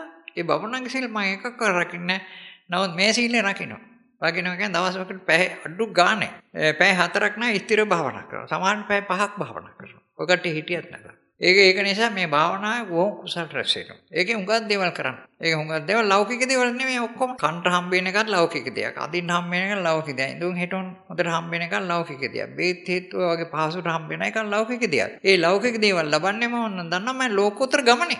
මේ ලෝකෝත්තර අභ්‍යාස කරලා තමයි ඒවා නිකන් ලබන්නේ. මේ වගේ පහසුවට ලබන්නේ. ඒකට අනික හිත අමාරු කරගන්න එක හැම වෙලේ කොච්චර තිබ්බත් හිත අමාරු වෙන්නේ කොච්චර දුන්නත් දානේ දීලත් හිත අමාරු වෙන්නේ මට එහෙම එකක් නැහැ. නැතුණයි කියලා ගැටලුවක්. ඒ කියන්නේ නැති දේ හම්බ වෙන ටක් ගාලා. දැන් ඒව නැත්තම් එච්චර හිතන්න තියෙන. දැන් ඒක නැහැ. තව ටිකකින් හම්බ වෙන අතට. ඒ වගේ වාසියක් තියෙනවා. ඉතින් මේක හරි ලස්සන ධර්මයක්. මේ බුද්ධ ධර්මය. ඔතෙන් දෙන්න පුළුවන් නම් ගොඩාක් හොඳයි. ඉතින් අභ්‍යාසය කියලා දෙන්නේ ඒකයි මම මේ කියද්දී මගේ මාතෘකාව මේකයි. ආර්ය අෂ්ටාංග මාර්ගය කොහොමද කරන්න කියලා. දැන් අපි කරන අභ්‍යාසය දිහා බලන්න. ඒකට තමයි එන්න ඕනන්නේ. ඒකට ඇවිල්ලා බලන්න ඒක ක්‍රියාවක් තමයි අපි කරන්නේ. පරියන්කේ බැඳගෙන මේ හිතින් මොකද කරන්නේ මේ ඒ කය දිහා බලන්නේ. වේදනාවක් තියෙන්නේ කය දිහා බල බල යනවා. හැබැයි බාහිරින් ඒවා ගන්න එපා. බාහිර ශබ්ද රූප වමකක් ගන්න එපා. ඒවට මෛත්‍රී කරන්න. මේකටත් මෛත්‍රී කරන්න. එතකොට මේ අභ්‍යන්තර අරමුණු දෙවර්ගයක් තියෙනවා. කායानुපස්සනාවේ අරමුණු තියෙනවා. වේදනානුපස්සනාවේ අරමුණු තියෙනවා. බාහිර අරමුණුත් තියෙනවනේ හැම එකටම කරන්න තියෙන්නේ අදාරෙන්න මෛත්‍රී කරන්න. එකක් කිව්වත් ඇති. සීල සත්‍ය නිරෝගී වෙත්වා නිදුක් වෙත්වා සුවපත් වෙත්වා නොකිය සුවපත් වේවා කිව්වත් ඇති ඔය ඔක්කොටම. එතකොට මේ හිත නිදහස තියෙනවා. ඒක පුරුදු කරන්න. ඒක පුරුදු කරන්න පැය පුරුදු කරලා බෑ. දවසකට පැය දෙකක් තුනක් එහෙම පුරුදු කරන්න යන්න. කාලයක් පුරුදු කරනකොට හිත මේ අරමුණු ගන්නේ නැතුව හිටිනවා. ඒකට කියනවා සමාධි වෙනවා කියලා. ඒ කියන්නේ ඵලයට එනකොට සෝවන් ඵලයට එනකොට හිත අරමුණු ගන්න නැහැ. එතකොට අර නිවන හම්බ වෙනවා සුවේ. සකුද්දාම ඵලයට එනකොට අර සුවේ හම්බ වෙන අනිවාර්යයි. ඒක තව වැඩි විස්තරයක් හම්බ වෙනවා. අනාගාමී එනකොට ඵලයට එනකොට හිත අරමුණු ගන්න නැහැ. ඊට වඩා ඔන්න නිවනේ වැඩි විස්තර ටිකක් හම්බ වෙනවා. ඒ කියන්නේ තමුන්ට දැන අවබෝධ කරගන්න පුළුවන්. හැබැයි මේ හිතට නෙමෙයි ඥාණයට. අභ්‍යාස කරන්නේ ඥාණය. ඒ ඥාණයෙන් අභ්‍යාස කරන නිසා තමයි ඉස්මතුන පේන්නේ නැත්තේ. දැන් හිතින් අභ්‍යාස කරනවා ඉස්මතුන බැලුවොත් ඉස්මතුන පේනවා. දැන් ඕ වගේ දෙයක් කියා දෙන්නේ නැහැ මේ පොත්වලත් නැහැ කොහෙවත් ඔය බෞද්ධ සාහිත්‍යයකට පොත්තර ලොකුයෝ 57ක් මං ගැන කිව්වා. ඔය එක්වත් ඕවනේ. අටුවවලත් ඒවනේ. ටීකාවලත් නැහැ ටිප්පණිවලත් නැහැ. ඒ වගේ නෑ ඒක මම මේ කියා දෙන්නේ අභ්‍යාස කරලා අත්දැකීම් තුලින් කාරණා සහිතව අත්දැකීම් ඇතුව මේ අත්දැකීම් මමත්තන්ට ගන්න පුළුවන් කෙලිව්. ඒක කරගෙන යන්න එතකොට අමාරුවක් නෑ මේක. එකක්වත් අරමුණු ගන්න නැතිව වෙනකොට හිත නිදහස තියාගන්න තමයි අමාරුයි. ඵලය කියන්නේ ඒකයි. මාර්ගය යනකොට අතහැර යන්න ඕන. එන අරමුණු ඔක්කොම. අර විදිහට මෛත්‍රී කර. ඊළඟට යම් කිදාවක් ඵලයට එනවා. පළවෙනි ඵලය තමයි සෝවාන් ඵලය. ඒකට නිවන දකින්න. අපි ඔය නිවන වචනෙන් අහලා විතරනේ තියෙන්නේ. පොත්පත් වලින් දැකලා විතරනේ තියෙන්නේ. නිවන කියන එක භෞතික තමන්ට ලැබෙනවා. ඒ කියන්නේ නිවන කියන එක සැපයක් නෙවෙයි. ඉබ්බානම් පරම සුඛං කියලා බුදුරජාණන් වහන්සේ. පරම සුවේ තමන්ට දැනෙනවා භාවනා කරගෙන යනකොට. ඉතින් නිවන් දැක්කයි කියන්නේ ඒකයි. ඒක දැක්කොත් ඥාණයෙන් අපි සතර අපායන් නිදහස් වෙනවා. ඒ කියන්නේ සතර අපායට යන්නේ නැහැ. ඒක නිකම් මේකට එන්නේ නැහැ. අම්මා මරලා තියෙනවා නම් තාත්තා මරලා තියෙනවා නම් බුදුහා ඔය පංචානන්තරේ කර්ම කරලා තියෙනවා නම් යාට එන්නේ නැහැ. ඒකට වාඩි වෙන්නෙත් නැහැ විල්ලා. ඉන්නෙත් නැහැ. ඒකට විශ්වාස කරන්නේ නැහැ. ඒකින්ද ඒකට බෑ අනික් අයට පුළුවන් ඕන කෙනෙකුට. අපි කොච්චර පව් කරලා තිබුණත් නිවන් දකින්න බාධාවක් නෑ අර අනන්තරි පව් කරලා නැත්තම්. බලන්නකෝ දැන් ඉතිහාසය සඳහන් වෙනවා අඟුලිමාල 1000ක් ඇඟිලි ගන්නට මම හිතන දසදහක්වත් මරන්න ඇති. මිනිහ රහත් වුණානේ. රහත් වෙන්න අපහසුයක් නෑනේ. ඒව ගොඩක් ඉන්නවා. ඉතිහාසයේ තියෙනවා මොකද බෞද්ධ සාහිත්‍යයේ තියෙනවා හොරු ඉන්නවා. මුළු ජීවිත කාලෙම හොරගම් කරගෙන ඉඳලා තියෙනවා. නමුත් බුදුරජාණන් වහන්සේ ළඟට ඇවිල්ලා ධර්මයක් අහලා ඒකට මාර්ගයට ගිය හැටිනේ රහත් වෙලා නිවන් දකින්න. ඒකෙන්ද තමන් කරපු පව් ගැන මතක තියාගන්න එපා පරණේවා. අභ්‍යාස කරන්න. පින් කරලා ඒවා හමුදුර කියන ඒවා කරන්නත් යන්න එපා. කුසල් කියන ඒවා කරන්නත් යන්න එපා. මේක කරන්නට ඔය තමන්ට පින් ඕන නම් පින් වැඩෙනවා. කුසල් ඕන නම් කුසල් වැඩෙනවා. කුසල් වැඩනොත් නිවන් දකින්න ඕන පින් වැඩුණොත් කුසල් වලින් යම්කේ ප්‍රයෝජනයක් නොනොත් සුගති වලට යන්න පුළුවන්. දිවි ලෝක තියෙන ඒවා තියෙනවා. දිව්‍යෝ කියන එකක් තියෙනවා. බ්‍රහ්මයෝ කියලාත් තියෙනවා. බ්‍රහ්ම ලෝක කියලා જાතියක් තියෙනවා. සතර අපාය කියන જાතියක් තියෙනවා. ඒක තමුන් දැන් දකින්නේ නැහැ. මේ දකින්න පුළුවන් කම නැහැ. පෘථජ්ජන උදේට සතර අපාය දකින්න බෑ. ඒ තීසන් ලෝකේ නම් දැක්කේ. ප්‍රේත ලෝකේ දකින්න බෑ. අසුරනිකාය දකින්න බෑ. එතකොට අපාය දකින්න බෑ. ඉතින් අපි පරිකල්පනය කර ඉන්නවා. අපායත් මේකේ තමයි තියෙන්නේ. දේ පෙරේතුත් මේකේ තමයි ඉන්නේ. නෑ එහෙම නෙමෙයි. ඒවා තියෙනවා ඇත්තටම. ඒ කියන්නේ අපි කරන කර්ම තියෙනවානේ. වැරදි කර්ම, පව් කර්ම. ඒවට විපාක දෙන්නත් යනත් තියෙන්න එපා. ඊට පිනුත් කර්ම කරනවානේ අපි. සමහර විට අම්මට තාත්තට වන්දනය ගොඩක් හොඳයි. සලකන එක හොඳයි. ඒකට ඉඳුන් හිටුන් සලකන එක හොඳයි. ඔය බලු කුඩුවකට දාන්න නැතුව. මතක තියාගන්න ඕන අම්මා තාත්තා කොච්චර මහසුනද අපි හදන්න. අපි කොතන හිටියත්. ජනාධිපති වෙලා හිටියත් මේ අම්මා තාත්තා නිසා තමයි එතෙන්ට එන්නේ. අගමැතිමිල්ල හිටියත් අම්මා තාත්තා නිසා තමයි එතෙන්ට එන්නේ. අම්මා එදාට අත කඩන්න නැතුව. එතකොට බත් ටික කවන්න නැතුව පැත්තකට දාලා හිටියා නම් ජනාධිපති වෙන්න බෑ. තේරුම් ගන්න ඕනේ. ඉස්කෝලේ යන්නෙත් අම්මා තාත්තා නිසා. අම්මා තාත්තා කන්න බොන්න දුන්නේ නැත්නම් ඉස්කෝලේ යන්න හම්බෙන්නේ නැහැ. අම්මා තාත්තා අඳින්න බඳින්න දුන්නේ නැත්නම් ඉස්කෝලේ යන්න හම්බෙන්නේ නැහැ. අම්මා තාත්තා අඳින්න දෙන්නේ කන්න දෙන්නේ හරිය අමාරුයි. ඒකෙන් අම්මා තාත්තා අපිට කරපු උදව් පදව් හැම වෙලාවෙම මතක තියෙනවා. මතකලේ ඒ උදව්වට පින් තියෙනවා කුසල් තියෙනවා. ඒවා කරනවා නම් අපිට ඔය කොටසක් හම්බ වෙනවා. හැබැයි ඉතින් හුඟක් හම්බ වෙනවා නම් මේමයි. කො බුදුරජාණන් වහන්සේට ගරු සත්කාර කරන්න නැත්නම් සිව්පිලිසිම් බියාපත් මහරහතන් වහන්සේට ගරු සත්කාර කරන්න. ඉතින් උන්වහන්සේ දෙගොල්ලම කිව්වේ මොකද දන්නවද? මට යම් කෙනෙක් ගරු සත්කාර කරනවා නම් මොකද දන්නවද? ප්‍රතිපත්ති පූජාව කරන්න. එතකොට මට ගරු සත්කාර කළා වෙනවා වෙන්නේ. ඒ කියන්නේ මේ වැඩේ කරන්න කියලා. එහෙම කරනවා නම් අපිට කුසල් රැස් වෙනවා. ඒක කරන්නේ කොහොමද දන්නවද? අභ්‍යාස කරන්න. අභ්‍යාස කරපුවා බුදුරජාණන් වහන්සේ සැලකෙනවා, ධර්මයට සැලකෙනවා, සංඝයා වහන්සේලාට සැලකෙනවා, ආරිකා සීලෙත් ආරක්ෂා වෙනවා. අපි පැයක් සීලේ ආරක්ෂා කරනවනේ වඩලා ඉන්නේ. ඒ සීලේනේ ගන්නෙදී. ඒකින්ද ඒ ටික සකස් වෙනවා. ඒ කුසල් තියෙනවා ඒකාන්ත වශයෙන්. අභ්‍යාස කරන්න ගෙදර මම කියා දෙනයි ගිහින් දවසකට පැය 3ක් කොහොම හරි කරන්න. මාසෙට ඔක් කරන්න බැරි කමන්නේ දවසකට පැය 9ට බුදියා ගත්තොත් උදේ 6 වෙනකොට පැය 9ක් බුදියා ගන්නවා. ආයෙටත් හැරෙන්නේ නැහැ සමහර අය. ඉතින් ඕකෙන් පැයක් අරගෙන භාවනා කරනවා. ඉතින් මේකට කොහොම පහසුකම් සකස් කරලා තියෙනවා. ඒ කියන්නේ උෂ්ණ දවස්වල ෆෑන් එකක් දාගන්න ෆෑන් එකක් නේ 5ක් තියෙන කාමරේ. ඒක කරන්න. එතකොට තවන්න කුසල් වැඩෙනවා. භෞතික වශයෙන් නැත්නම් ලෞකික වශයෙන් කරන්න තියෙන අම්මට තාත්තට හොඳ සලකන්න. තවත් වැඩි හිටි කොටසක් ඉන්නවා. තමන්ගේ සහෝදර සහෝදරියෝ ඉන්නවා. ඒකට හොඳට සලකන්න. බිරිඳ ස්වාමියා ඉන්නවා. රණ්ඩු අල්ලන්නේ නැතුව ඕ සහයෝගයෙන් එන්න. ඒ කියන්නේ රණ්ඩු අල්ලලා හිටියත් අවුරුදු 70ක් විතර ගියන් පස්සේ මැරෙනවා. මිනිහත් මැරෙනවා, ගෑණිත් මැරෙනවා. ඒ රණ්ඩු අල්ලන්නේ නැතුව ඉඳලා මැරුණොත් හොඳයිනේ නේද? හොඳට සන්තෝෂයෙන් මැරෙන්න පුළුවන්. නැත්තම් මොකද දාන ගෑණි කෙරේ වෛරයක් තියාගෙන මැරෙන්නේ. නැත්තම් මිනිහා කෙරේ වෛරයක් තියාගෙන මේ දාපත හතර පාට ඒකාන්ත වශයෙන් යනවා. ඒකින්ද ඒව අතහැර දාලා හිත නිදාස් කරගෙන මේක කරන්න. මේක කරගෙන ගියන් පස්සේ මැරෙනකොට මේක 100ට එනවා. මේකින්ද මම ඒක තමයි කිව්වේ. වැරදි කරලා තිබුණා හතර අපගත වෙන්නේ නැහැ. සුගතිය යන්න. හොඳයි. දැන් මම මගේ මාතෘකාව මේකනේ ආර්ය අෂ්ටාංග මාර්ගේ වඩන්නේ කොහොමද කියලා. ඒ වඩන්නේ හැටි මම අභ්‍යාසයට දාලා තියෙනවා. ඒ අභ්‍යාසය තමයි මම පැහැදිලි කළේ. අභ්‍යාසයට දාලා තියෙනවා. අපි මේ කට්ටිය කියා දෙනවා අලුතෙන් එන අයට. කුලපති මහත්තයා එනකොට එයා කියා දුන්නා මේ නන්දිරණ ඕන කියා දෙන්න. අපේ නිහාර මහත්තයා කියා දෙනවා මේ කට්ටිය. ඒකට මේක හොඳට විචක්ෂණයි විචාරද. ඒ කට්ටිය මේ කියා දෙනවා. ඒ අභ්‍යාසය කරන්න. අභ්‍යාසය කරගෙන ගියාම උවමනාවෙන් කරන්න. කැපවීමෙන් කරන්න. ඒකාන්ත වශයෙන් ප්‍රතිඵල තියෙනවා. හොඳයි මම අර ලෞකික දේවලුත් තියෙන මට විභාගයක් තියෙන එකවත් මම පාස් වෙනවා.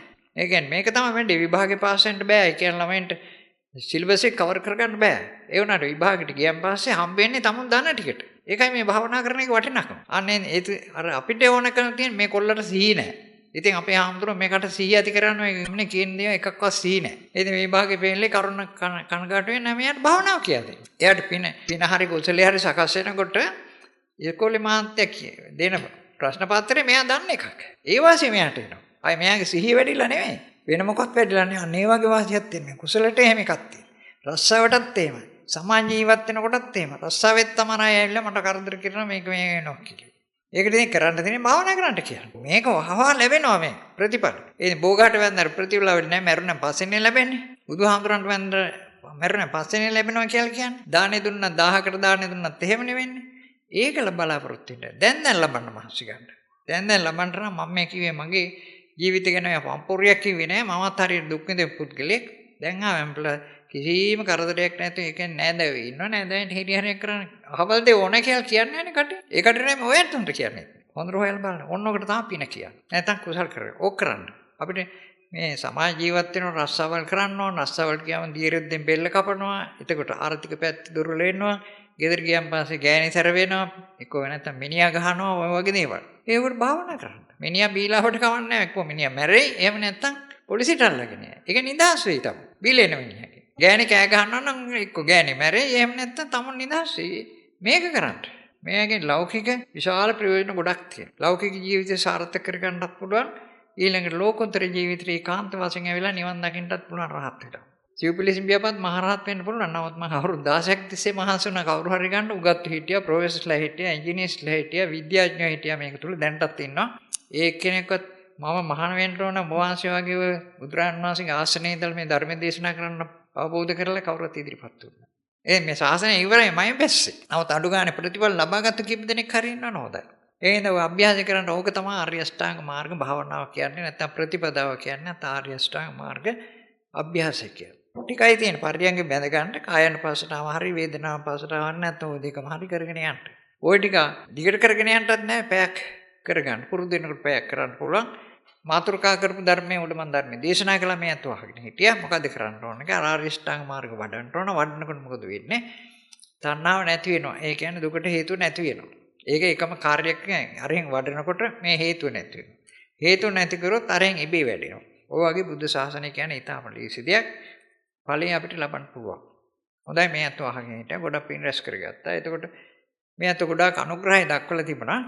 යමෙන් බලාපොරොත්තු වෙන ලෞකික බලාපොරොත්තු මේ බලාපොරොත්තු තමන් වෙනුවොත් බලාපොරොත්තු වෙන ලෞකික අභිවෘද්ධිය ඊට පස්සේ පරලෝ අභිවෘද්ධියට බලාපොරොත්තු වෙන මේ ගියාගෙත් පරලෝ අභිවෘද්ධිය මෙතන බලාපොරොත්තු වෙලා තිබුණා. ඒ වගේම ජීවත් වෙන අයගෙත් ලෞකික අභිවෘද්ධිය පරලෝ අභිවෘද්ධිය බලාපොරොත්තු වෙනවා. අපි දෙවියන්ටත් පින් අනුමෝදන් කරන්න ඕන. මම කිව්වේ දෙවියොත් ඉන්නවා.